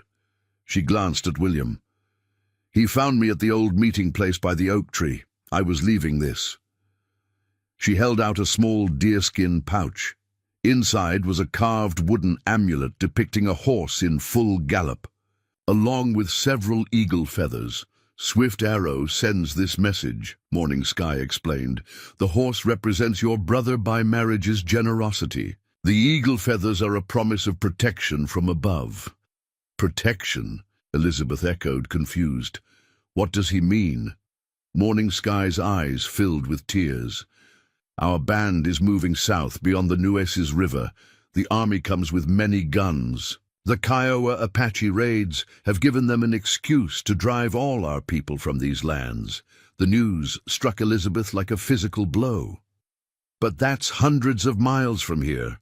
We'll never see you again." Morning Sky touched Elizabeth's cheek, gently. "Swift Arrow says to tell you that trails that cross once often cross again. Perhaps when the twins are grown, when memories of these troubles have faded—" "No," William interrupted firmly. Both women turned to him in surprise. "I won't accept that." He paced the yard, clearly wrestling with some internal conflict, before turning back to them. "This land is legally mine by white man's law. 300 acres, with clear title. What I do with it is my business." Elizabeth stared at him, not comprehending his meaning until he continued. "The southwestern corner, where the creek forms, a natural boundary. It's good land, protected by hills on 3 sides. If a family wanted to settle there, build a cabin, well, no one from the settlement ever rides that far onto my property." Morning Sky's eyes widened as she understood his offer. "Would you give land to Comanche?" William shook his head. "Not give. Share, as you've shared your knowledge with Elizabeth, as Swift Arrow shared his skills when we needed warning about those raiders." He straightened his shoulders. "I can't change what's happening across the frontier, but I can decide what happens here on my land." The audacity of his proposal left both women speechless. What William suggested was not merely unusual, but potentially dangerous if discovered. Harboring Comanche on his property when tensions were at their height. Swift Arrow might not accept, Morning Sky said finally. "His pride." "This isn't charity," William insisted. "This is an alliance, 2 families choosing to defy the foolishness around them." He looked directly at Morning Sky. "Tell him I'm offering partnership, not handouts. His hunting skills, your knowledge of plants and medicine, these have value. We can help each other survive whatever's coming." Elizabeth felt a surge of admiration for her brother-in-law, who had traveled so far from the bitter, isolated man who had first opened his door to her and the twins. "Will you take this message to Swift Arrow?" she asked Morning Sky. The young woman nodded solemnly. "I will deliver these exact words, but I cannot promise his answer. Tell him also," Elizabeth added, "that James took his first steps last week, and Sarah has learned to say Sky, her attempt at your name, I believe." Morning Sky's smile broke through her worried expression. "I will tell him this too. Such news lightens even the heaviest heart." William insisted on escorting Morning Sky back to the secluded location where she had left her pony. Before they departed, Elizabeth pressed the journal documenting the twins' milestones into the young woman's hands. "So you'll know everything you've missed," she explained, "and everything yet to come." The wait for a response stretched into weeks. Autumn painted the landscape in golds and reds, and the first hints of winter chill touched the morning air. Elizabeth continued to record the twins' achievements, hoping that someday Swift Arrow and Morning Sky would read of them. Then, on a blustery October evening, as Elizabeth prepared supper and William entertained the twins with wooden spoons as makeshift drums, a knock sounded at the cabin door. William rose to answer it, hand instinctively moving toward his rifle before stopping himself. He opened the door to find Swift Arrow standing tall on the threshold, the chestnut gelding tethered nearby. Behind him, barely visible in the gathering, in darkness, several figures waited with loaded pack horses. "Your offer," Swift Arrow said without preamble. "It still stands?" William nodded, extending his hand. "As long as I hold title to this land." Swift Arrow clasped the offered hand firmly. "Then we accept, not as charity, but as partners." Elizabeth moved to the doorway, the twins balanced on her hips. "Partners," she echoed, her heart full as she recognized Morning Sky among the waiting group, along with an elderly couple she guessed were extended family. Swift Arrow's gaze softened as it fell on the twins. "They have grown strong. Thanks to the foundation you and Morning Sky gave them," Elizabeth replied. "A foundation we can now continue to build upon." As William and Swift Arrow discussed the practicalities of establishing the Comanche family on the southwestern corner of the property, Elizabeth watched the twins watching this scene, too young to understand its significance, but absorbing. Nonetheless, the sight of these two men from different worlds finding common ground.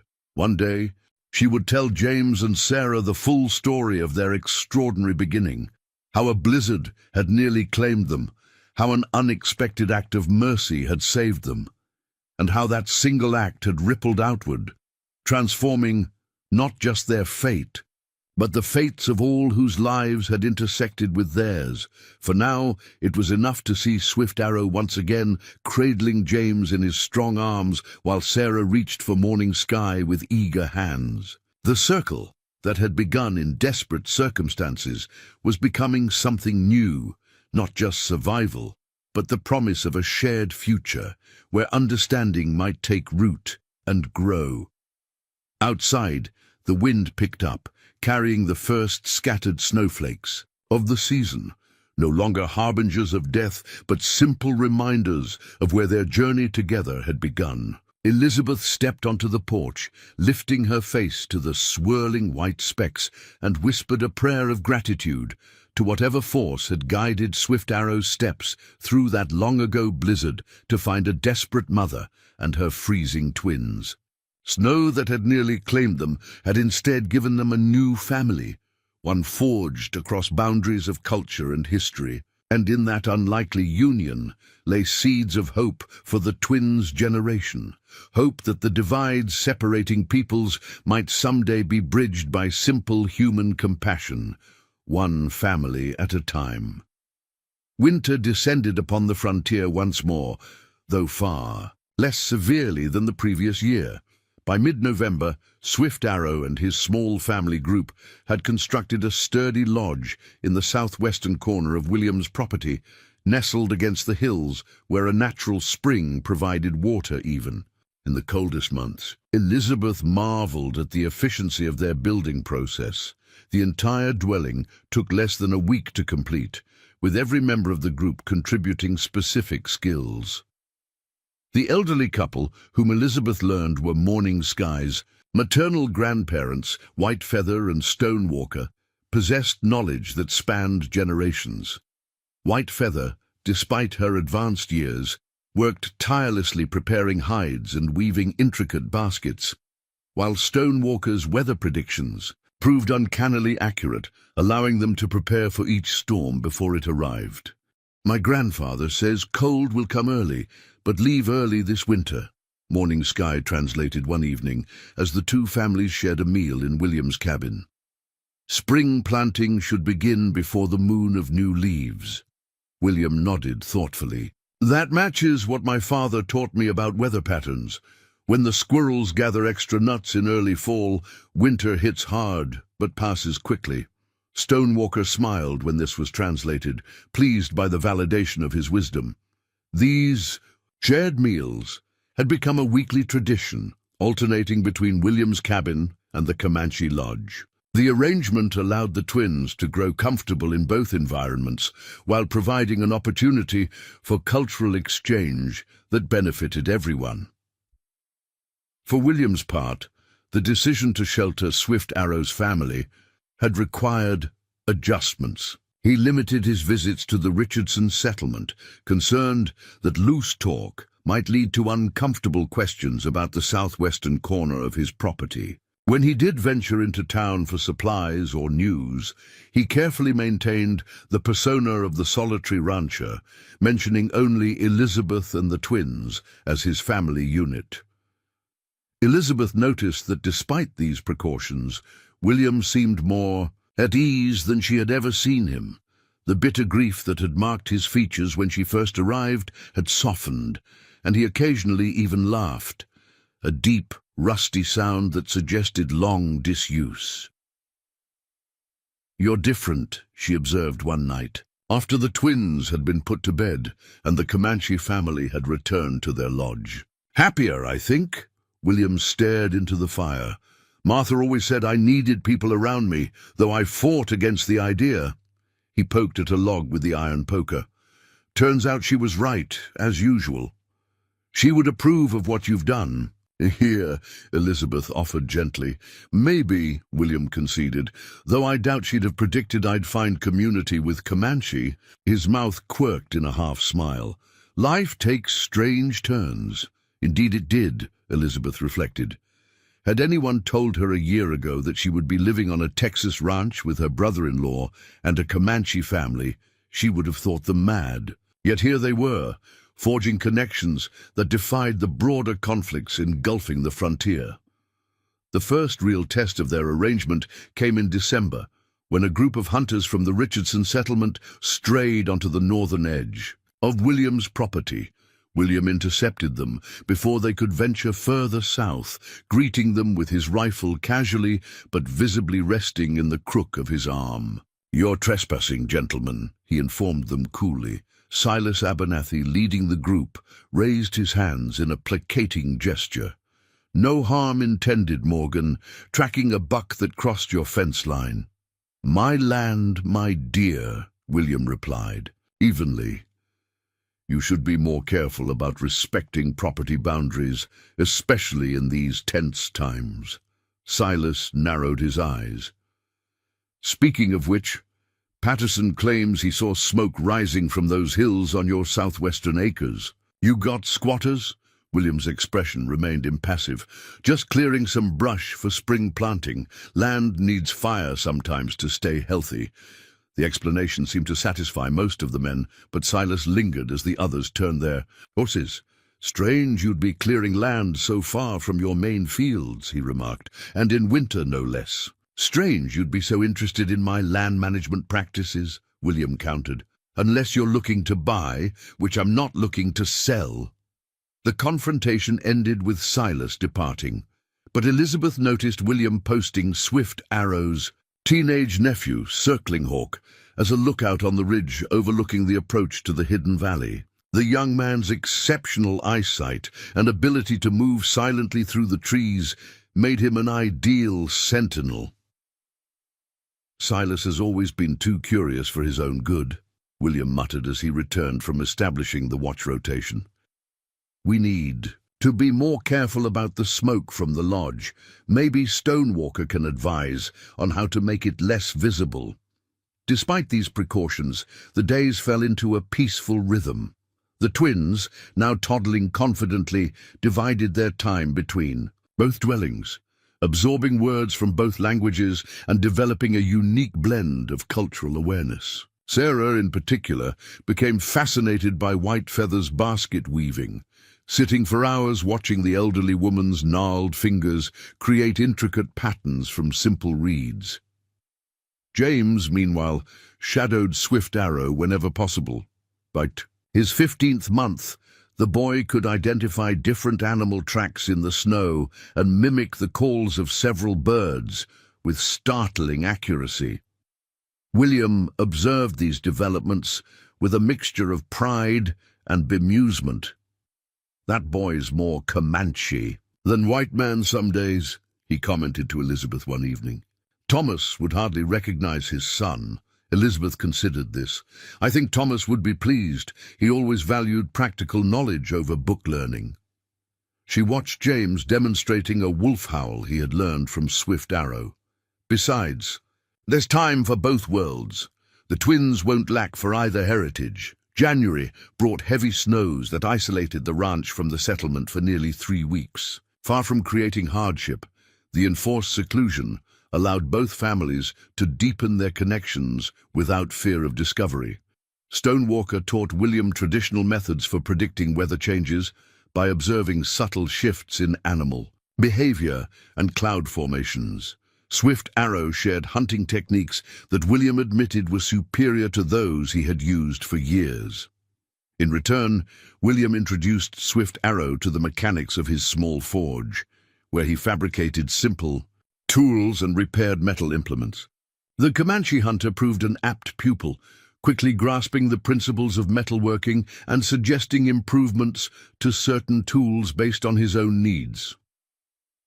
Elizabeth and Morning Sky expanded their shared knowledge of childcare, combining frontier remedies with traditional Comanche medicine to create effective treatments for the twins' occasional illnesses. When James developed a fierce cough during a particularly cold spell, it was Morning Sky's mixture of wild cherry bark and honey that finally soothed his inflamed throat after Elizabeth's mustard plaster had failed to bring relief.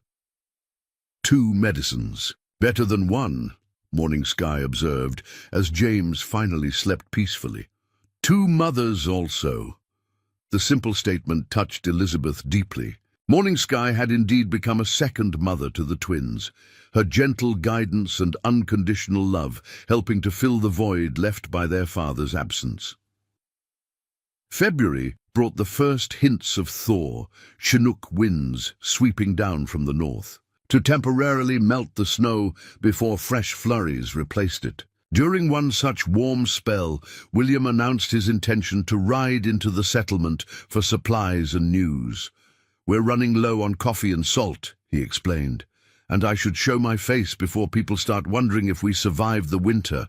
Elizabeth nodded, understanding the necessity but feeling uneasy nonetheless. "Be careful what you say. Silas will be fishing for information." William mounted his horse with a reassuring smile. "I've been dealing with Silas's nosiness for 5 years. Don't worry." But worry she did, especially when William failed to return by nightfall. Swift Arrow noticed her frequent glances toward the trail and offered to scout for signs of William's passage. "No," Elizabeth decided after consideration. "If someone from the settlement saw you on the main trail, it could raise questions we don't want asked. We'll give him until morning." Morning came with no sign of William. By midday, concern had evolved into genuine fear. Had there been an accident? Or worse, had William's secret been discovered? Swift Arrow could wait no longer. "I follow his trail," he announced. "Stay hidden. but find him. Elizabeth struggled with the decision, aware of the risks Swift Arrow would be taking. If you're seen, I am not seen unless I wish to be seen, he replied with quiet confidence. Small Eagle will come with me. He nodded toward Circling Hawk, whose tracking skills were second only to his uncle's. 2 sets of eyes are better than 1. Elizabeth couldn't argue with that logic. Be careful, she urged. Both of you. The Comanche hunters departed within the hour, following William's trail toward the settlement. Elizabeth busied herself with the twins and household tasks, trying to suppress her growing anxiety. Morning Sky stayed close, offering silent support. Through her presence, night fell with no word from either William or the Comanche scouts. Elizabeth put the twins to bed with stories that failed to mask her distraction, then paced the cabin while Morning Sky brewed calming tea. My brother is like the shadow of a cloud, Morning Sky assured her. He moves without being seen. Trust his skills. Just after midnight, when Elizabeth had finally succumbed to exhaustion in the rocking chair by the fire, a soft knock at the door jolted her awake. She opened it to find Swift Arrow supporting a battered and bloodied William between himself and Circling Hawk. What happened? She gasped, helping them maneuver William to his bed. William's face was badly bruised, one eye swollen shut, and his breathing labored. Ambush, he managed through split lips, just outside settlement. Swift Arrow's expression was grim. 5 men. They waited for him on the return journey, used clubs, not guns, wanted no noise. As Elizabeth cleaned William's wounds, the story emerged in painful fragments. William had completed his business in the settlement without incident, but Silas had been unusually persistent with questions about smoke from the southwestern hills. Several men had watched William depart with more interest than usual. Should have been more careful. William wheezed as Elizabeth applied witch hazel to his ribs, which she suspected were cracked, if not broken. They followed, waited until dark. Did they say why? Elizabeth asked, struggling to keep her hands steady as she worked. William attempted a sardonic smile that turned into a grimace. Said they were teaching a lesson to Indian lovers. Elizabeth's blood ran cold. They know about Swift Arrow. And the others? Suspect, William corrected. No proof, just rumors. Silas has been watching. Swift Arrow's expression remained impassive, but his eyes blazed with controlled anger. These men, you know them? William nodded painfully. Patterson's boys. And Silas. 2 others you didn't recognize. The implication was clear. The tenuous peace they had constructed was in jeopardy. If Silas and others from the settlement suspected William of harboring Comanche, more violence would surely follow. We will move on, Swift Arrow stated after a moment's reflection. Too dangerous for you now? No, William grunted, struggling to sit upright despite Elizabeth's protests. This is exactly what they want, to drive you away, to make us afraid. He coughed, wincing with the movement. I won't give them that satisfaction. Elizabeth gently pushed him back down. You're in no condition to make such decisions now. Rest. We'll discuss options in the morning. But by morning, events had already outpaced their deliberations. Circling Hawk, who had taken the pre-dawn watch, burst into the cabin with alarming news. Riders coming, he reported breathlessly in his limited English. Many with guns. Swift Arrow was instantly alert. How many? How far? 8 men, heavy weapons, at north fence line. William struggled to his feet despite his injuries. They're coming to search the property, he concluded grimly. Or worse. Elizabeth's mind raced. 8 armed men against their small group. Swift Arrow and Circling Hawk were skilled warriors, but they were outnumbered and would be risking not just their own lives, but those of White Feather, Stonewalker, and Morning Sky if they stood their ground. You must go, she urged Swift Arrow. Take your family into the hills until this passes. The Comanche hunter shook his head. Not without you and the children. They may harm you to punish William. William leaned heavily against the table. He's right. They know you've been friendly with Morning Sky. They've seen her coming and going. You're not safe here either. Elizabeth glanced at the twins, still sleeping peacefully, unaware of the danger approaching. Then we all go. Now, before they arrive, I stay, William declared firmly. Slow them down. Buy you time to reach the hills. He met Swift Arrow's gaze directly. There's a cave system in the southwestern ridgeline. Used to explore it as a boy, when my father first claimed this land. Most settlers don't know it exists. Swift Arrow nodded in understanding. The hidden entrance behind the waterfall? I have seen this place. That's the one. Deep enough to shelter everyone, with multiple exits if needed. William gripped Swift Arrow's shoulder. Take them there, keep them safe. Elizabeth protested, unwilling to leave William to face the armed men alone, but he silenced her with a stern look. This is my land, Elizabeth, my fight, and I'll handle it better knowing you and the children are safe. There was no time for extended farewells. Within minutes, Swift Arrow had mobilized his family, while Elizabeth gathered essential supplies and bundled the sleepy, confused twins into warm clothing. William pressed his rifle into Swift Arrow's hands. For protection only, he instructed. No unnecessary bloodshed. Swift Arrow accepted the weapon with grave acknowledgement of its significance. A white settler willingly arming a Comanche showed a level of trust unprecedented on the frontier.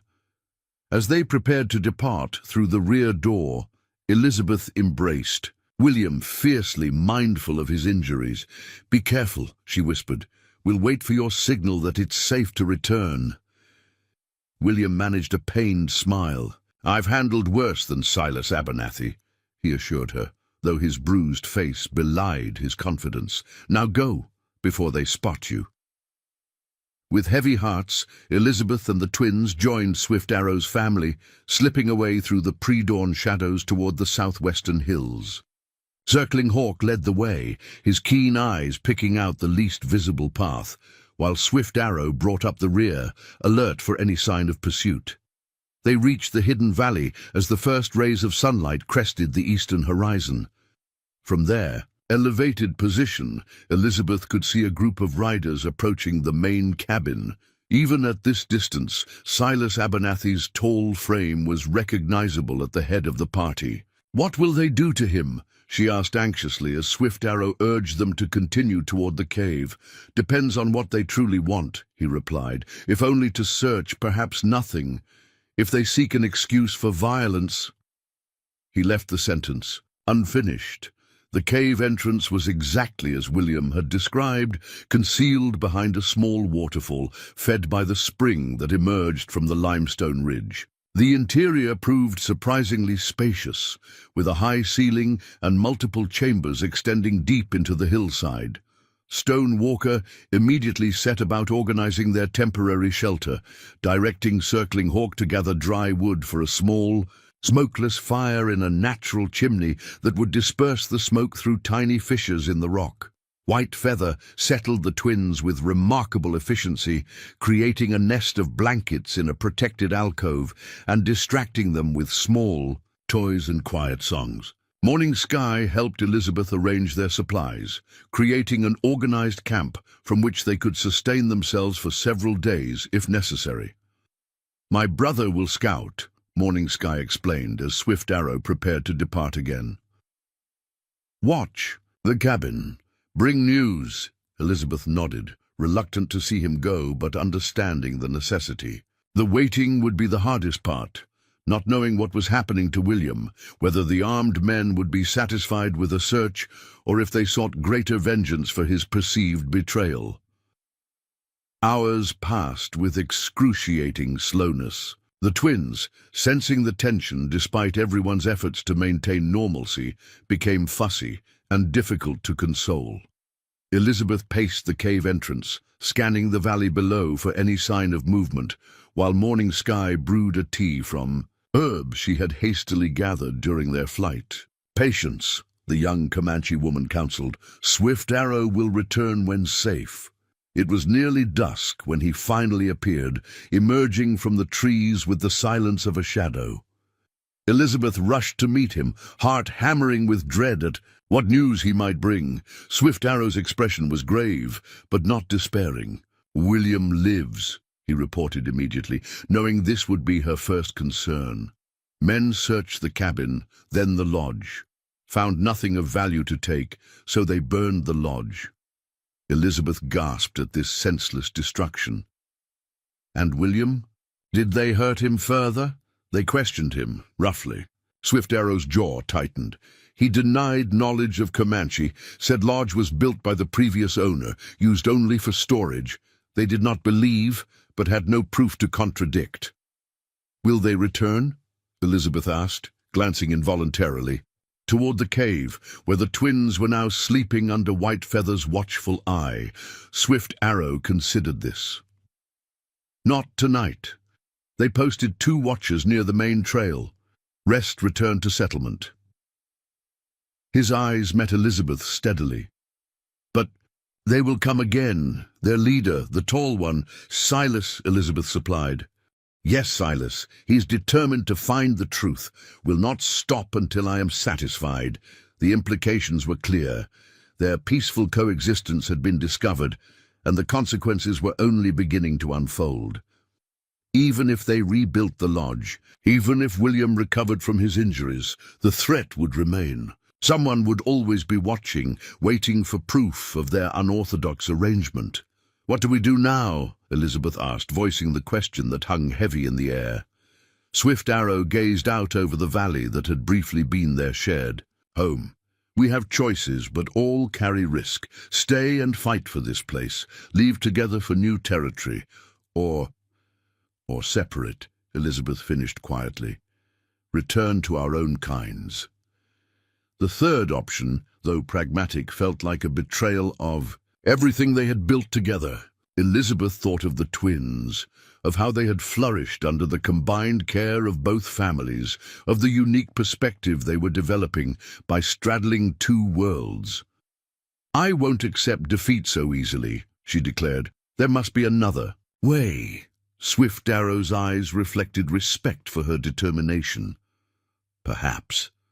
But first, we must ensure William's safety. I will go to him after dark, when the watchers grow tired." "I'm coming with you," Elizabeth insisted. "The twins will be safe with Morning Sky and her grandparents." After brief hesitation, Swift Arrow nodded. "We will go together then. But stay close to me.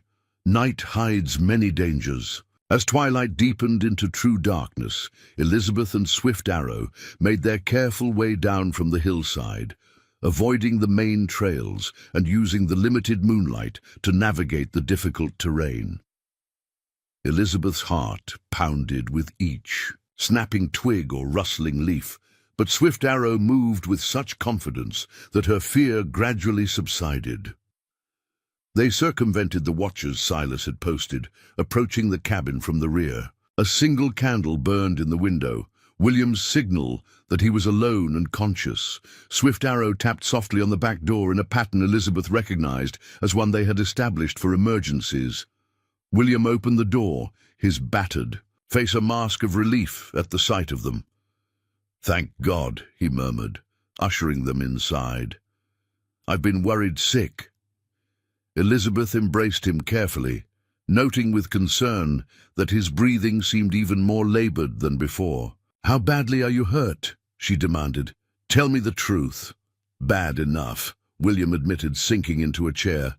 Silas was thorough in his questioning. Swift Arrow examined William's torso with gentle but knowledgeable hands. "Ribs broken. Lung perhaps damaged. Needs medicine my grandmother can prepare."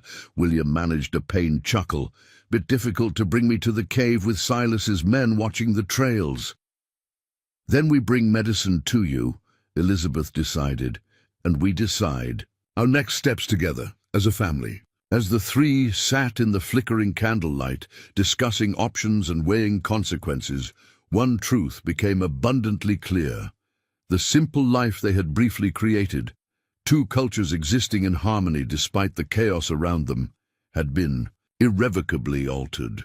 Whatever path they chose now would require sacrifice, courage, and an even deeper commitment to the bonds they had forged in the face of adversity.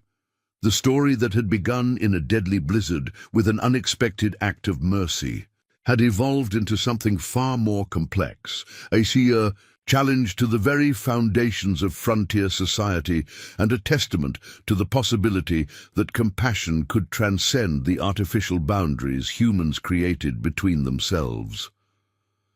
As dawn approached, Elizabeth stood at the window, watching the first pale light touch the hills where Swift Arrow's family sheltered with her precious twins. The future remained uncertain, fraught with danger and difficult choices, but one certainty remained. The families whose paths had crossed in that fateful snowstorm would face whatever came next together, their lives now intertwined beyond separation. The Shield, Frozen Twins' rescue had thawed more than just their small bodies. It had melted boundaries between worlds that most believed could never coexist. And in that thawing lay hope for a different kind of frontier. One built on understanding rather than fear, on cooperation rather than conflict, on the simple, profound truth that humanity transcends all divisions when hearts are open to its possibilities. 3 days after William's confrontation with Silas and his men, Stone Walker appeared at the cabin's back door near midnight, carrying a small pouch of medicinal herbs and powders. The elderly Comanche healer worked silently, preparing poultices for William's bruised ribs and a tea that smelled strongly of pine and willow bark. Despite the language barrier, he communicated through gestures and expressions, his weathered hands gentle but firm as he wrapped William's torso in strips of hide soaked in his herbal mixture. "Tell him my thanks," William managed when Stone Walker had finished his ministrations. His breathing already seemed less labored, though pain still etched deep lines around his eyes. Elizabeth translated, having learned enough Comanche phrases during their months together to convey simple messages. Stone Walker nodded solemnly, then spoke at length, his hands describing shapes in the air that seemed to convey both blessing and warning. "He says your spirit is strong," Morning Sky explained, having slipped into the cabin behind her grandfather. "But danger surrounds this place now. The angry men will return with more numbers when the quarter moon rises." William struggled to sit up straighter. How does he know this? Grandfather walked near the settlement after sunset, heard men talking outside the trading post. Morning Sky's expression was grave. "They speak of gathering men from other settlements. Call it cleansing, of Indian sympathizers." The news settled over them like a physical weight. Elizabeth glanced toward the window, thoughts flying to her twins, still sheltered in the cave with White Feather. "How much time do we have?" 3 days, Morning Sky replied. "Maybe 4. William exchanged a meaningful look with Swift Arrow. "Not enough time for my ribs to heal properly. Not enough time to reach Comanche winter grounds either," Swift Arrow added. "Too far with children and elders." They fell silent, each contemplating the limited options before them. The peaceful coexistence they had built seemed impossibly fragile now, threatened by the violence that characterized so much of frontier life. "There must be a safe place," Elizabeth insisted, refusing to surrender to despair. "Somewhere we could all go, at least until this passes." William stared into the fire, his expression distant. "There might be," he said slowly. "West of here, beyond Devil's Pass. Martha and I sheltered there once during a flash flood. An abandoned mission from the Spanish days, remote enough that most settlers avoid it. Legend says it's haunted by the ghosts of slaughtered converts." "Ghosts don't trouble Comanche," Swift Arrow remarked with a hint of wry humor. "Living men, with guns more concerning." "How far?" Elizabeth asked, calculating what such a journey would require with young twins, injured William and elderly Comanche in tow. 3 days hard riding for a healthy man alone, William admitted. Longer with our group, and the pass itself is treacherous this time of year with melting snow causing rock slides. It wasn't an ideal solution, but faced with armed men coming. To cleanse the area, even a dangerous journey seemed preferable. Swift Arrow nodded decisively. We leave tomorrow at first light. Pack only what can be carried easily. Hide remaining possessions that might be valuable later. The following dawn brought frantic but organized activity. Elizabeth and Morning Sky prepared food for the journey, while William, despite his injuries, created a detailed map showing the route to the abandoned mission. Swift Arrow and Circling Hawk brought horses from William's corral. Not enough for everyone to ride, but sufficient to carry the heaviest supplies and allow the elderly and children to take turns riding when the terrain permitted. We'll follow. The creek westward, William explained as they gathered for a final meal in the cabin. Stay in the tree line where possible to avoid being spotted from a distance. The first day's journey ends at Broken Antler Ridge. There's a sheltered hollow I've used during hunting trips. By mid-morning, they were ready to depart. Elizabeth took one last look at the cabin that had been their sanctuary. It wasn't the grand homestead Thomas had dreamed of building for them, but it had become a true home nonetheless. The first place where her children had known stability and love since their father's death. "We'll return when it's safe," William promised, noting her expression. "This land is still legally mine. No mob can change that." Elizabeth nodded, though uncertainty clouded her heart. The frontier operated on its own rules, and legal ownership meant little when armed men decided otherwise. Still, they had no choice but to move forward with hope. The first day's journey proved more difficult than anticipated. The twins, unaccustomed to long travel since settling at William's ranch, grew restless and fussy despite everyone's efforts to keep them entertained. Whitefeather's knees, stiffened by age and the previous winter's cold, slowed their pace considerably, though she never uttered a word of complaint. William fared better than expected, the medicinal poultice created by Stonewalker providing significant pain relief. Still, by the time they reached Broken Antler Ridge as evening approached, exhaustion had etched deep lines in his face. "I'll take the first watch," Swift Arrow announced as they established their camp in the sheltered hollow. "Circling Hawk will relieve me at midnight." Elizabeth settled the twins on a pallet of blankets, singing softly until they drifted to sleep. Morning Sky joined her, adding harmonies in the Comanche tradition that transformed the simple lullaby into something hauntingly beautiful. "They sleep like bear cubs after long winter," Morning Sky observed fondly when the twins had finally succumbed to slumber. "Strong children. They survive much already." "Thanks to you and your family," Elizabeth replied, watching as Stonewalker carefully rewrapped William's ribs with fresh medicine. Morning Sky shook her head. "Thanks to all of us together. Your strength, William's protection, my brother's guidance. The Great Spirit weaves our paths for purpose." The philosophical observation lingered in Elizabeth's mind as she tried to rest. What purpose could be served by their current flight? What lesson lay in being forced from their homes by hatred and misunderstanding? Perhaps Morning Sky was right. Perhaps their unusual family had significance beyond their own lives, a testament to what was possible when human beings chose connection over division. The second day dawned clear but cold, a brisk wind sweeping. Down from the higher elevations they now approached. Devil's Pass loomed in the distance, a jagged cut between two imposing rock formations that marked the boundary between settled territories and the truly wild frontier beyond. Swift Arrow returned from an early scouting expedition with troubling news. "Riders following our trail," he reported grimly. 8 men, well-armed, moving quickly. William's expression darkened. "Silas didn't wait for reinforcements from other settlements. He's coming after us now."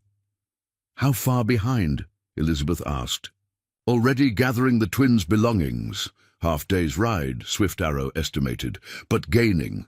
We must pass before them, harder to track us in rocky terrain. They broke camp with renewed urgency, pushing westward at the fastest pace the most vulnerable members of their group could maintain.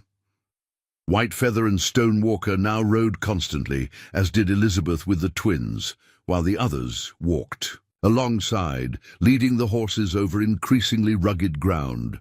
By midday, they reached the eastern entrance to Devil's Pass. The narrow defile stretched before them, its walls rising hundreds of feet on either side. Melting snow created dozens of waterfalls that cascaded down the rock face, some merely silver threads against the dark stone, others substantial enough to cross their path and require careful navigation. This is where we need to be especially. Careful, William warned. Flash floods can form without warning this time of year, and there's only one trail through. We'll be exposed if Silas and his men catch up. Swift Arrow surveyed the terrain with a practiced eye. No choice but to continue, but perhaps we can slow pursuers. He turned to Circling Hawk, issuing rapid instructions in Comanche. The young man nodded eagerly and scrambled up a nearby slope with the agility of a mountain goat. Swift Arrow explained his plan to the others. Rocks balanced at narrow points. When pursuers enter pass, Circling Hawk will release them. Create barrier, force them to dismount and clear path. Buy us time. William nodded approval. Good thinking. But the boy will need to move quickly afterward to rejoin us. He knows these lands, Swift Arrow assured him. We'll find an alternate path over the ridge and meet us at the mission. With the trap set, they continued through the pass, each step taking them further from the life they had built and toward an uncertain future. The twins, sensing the tension in the adults, remained unusually quiet, their wide eyes taking in the towering walls and cascading water with solemn wonder.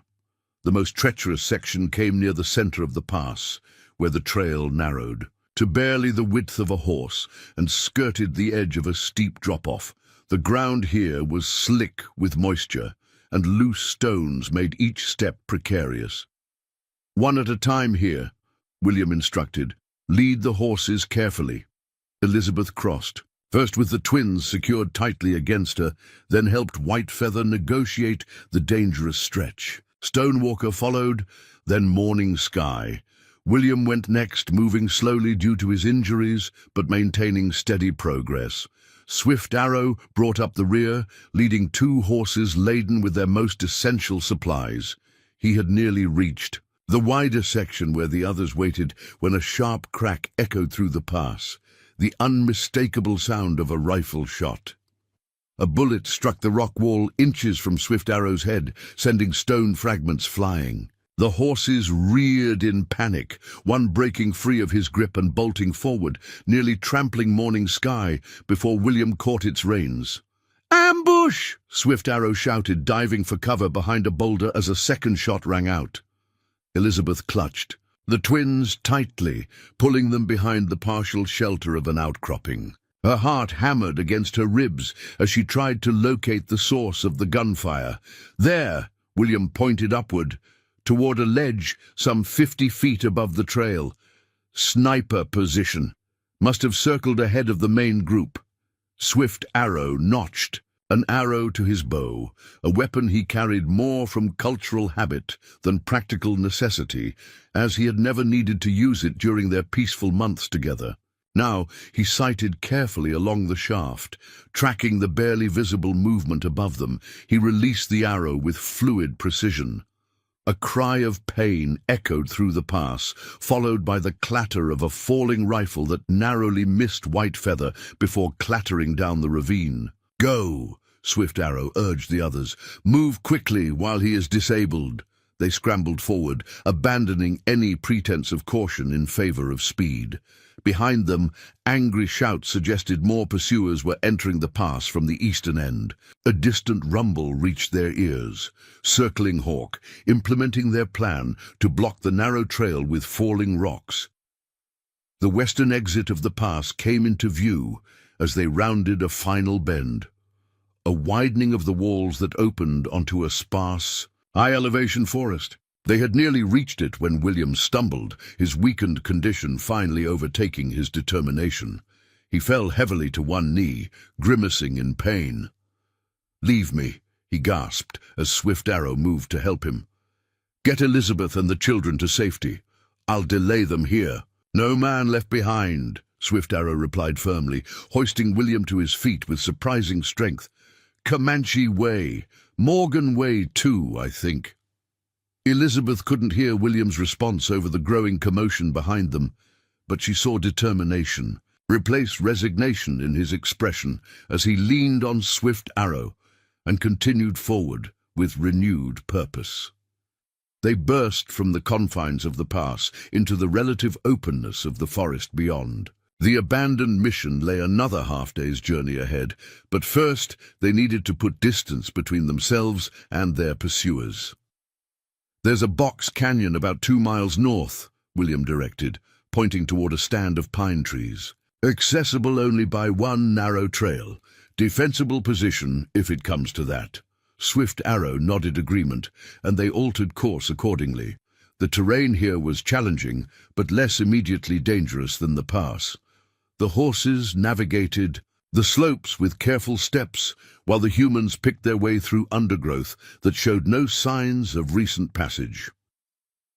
By late afternoon, they reached the box canyon William had described. Its high walls offered protection from the elements and observation, while the single entrance could be guarded by just 1 or 2 people if necessary.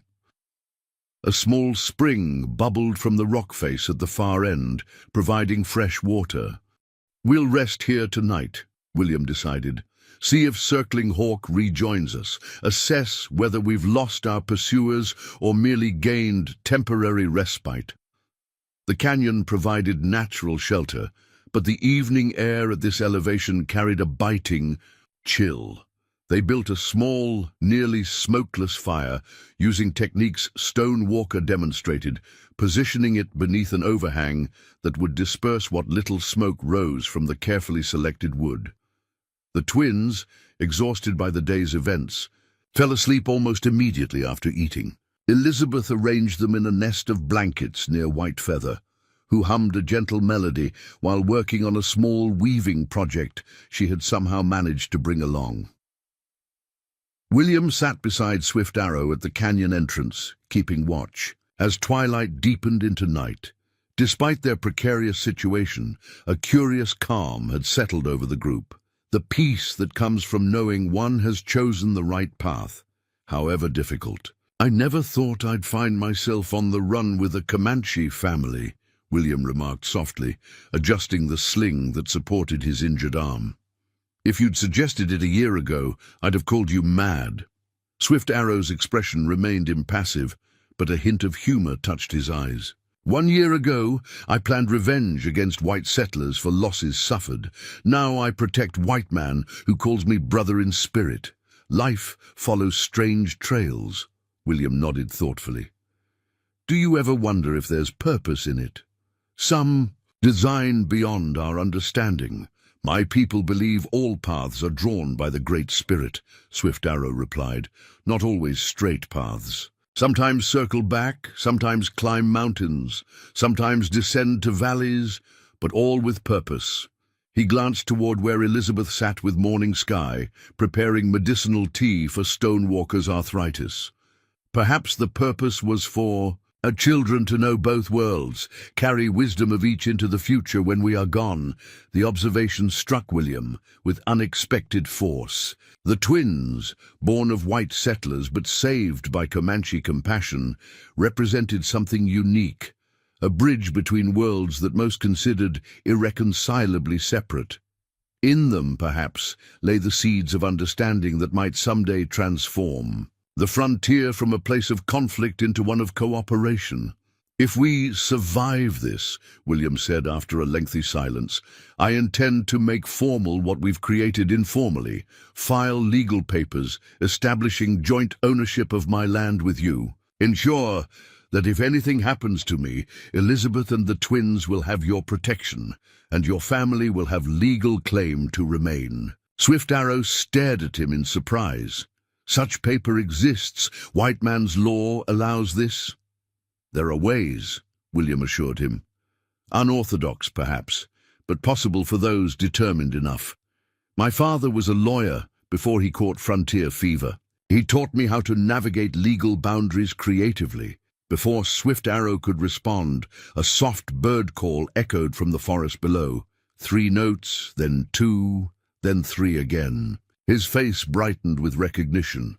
"Circling hawk," he explained, returning the call pattern. Minutes later, the young man appeared at the canyon entrance, tired but triumphant. "Rockfall worked," he reported excitedly. "Men trapped in pass. Must dismount, move rocks by hand. Take many hours." He grinned, displaying chipped front teeth that somehow enhanced rather than diminished his youthful vitality. "Some men argue with the leader, say this pursuit foolish, want to return to settlement." This welcome news lifted everyone's spirits. If division had emerged among their pursuers, they might abandon the chase entirely, rather than risk the increasingly difficult terrain and approaching darkness. By morning, their hopes were confirmed. Swift Arrow and Circling Hawk scouted the surrounding area at first light, returning with reports that no pursuit was visible from any direction. Whether permanently abandoned or temporarily delayed, the immediate threat had passed. "We should still reach the mission," William advised. "Establish ourselves there before deciding next steps. It's defensible if they renew their pursuit, and hidden enough to give us time to consider options." The final leg of their journey passed without incident. By mid-afternoon, they crested a ridge to see the abandoned mission nestled in a valley. Below, a small stone church with a fallen bell tower, surrounded by the remains of outbuildings that had once housed converts and missionaries. San Esteban de la Misericordia, William identified it. St. Stephen of Mercy, established in the 1780s, abandoned during unrest in the early 1800s.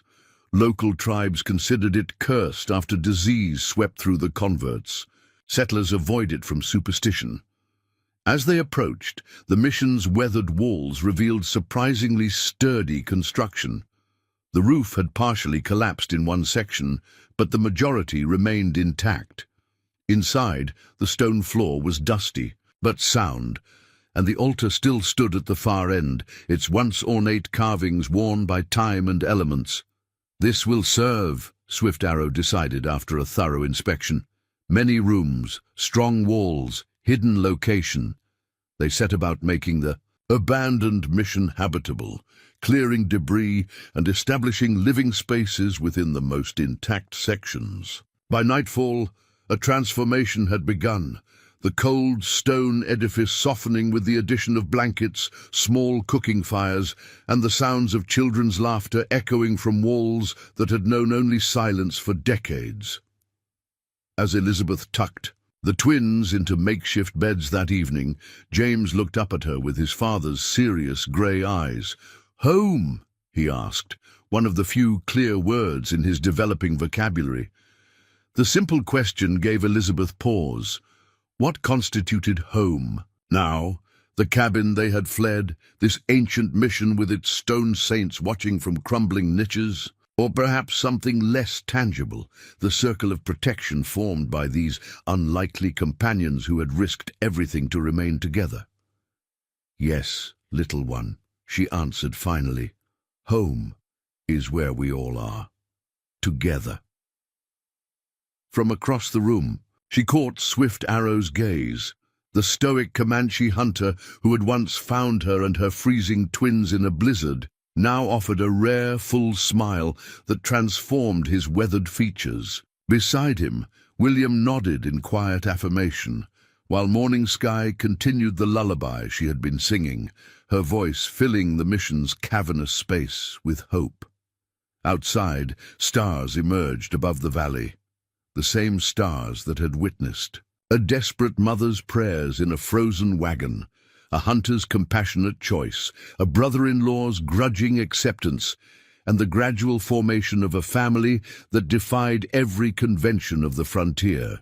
Whatever challenges awaited them, And surely there would be many. They would face them as they had faced all previous trials. Together, drawing strength from their differences rather than being divided by them. The legacy of that fateful blizzard was still unfolding, writing itself into the lives of two tiny children who would grow up knowing that boundaries between peoples existed primarily in the minds of those who feared to cross them. In their world, such boundaries had been rendered meaningless by the simple, profound truth that compassion could overcome even the deepest divisions when hearts remained open to possibility.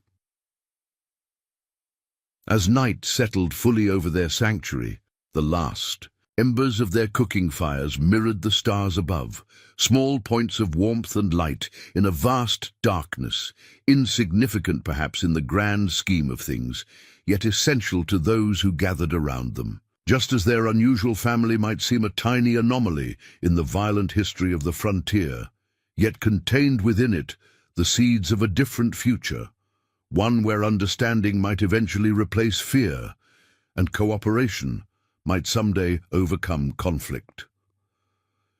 That future lay beyond the horizon, but its foundation had been laid in a moment of mercy during a snowstorm, when a Comanche hunter had found a settler woman and her twins freezing in the snow, and had chosen to see not enemies, but simply humans in need of compassion. Up next, you've got two more standout stories right on your screen. If this one hits the mark, you won't want to pass these up. Just click and check them out. And don't forget to subscribe and turn on the notification bell so you don't miss any upload. From us,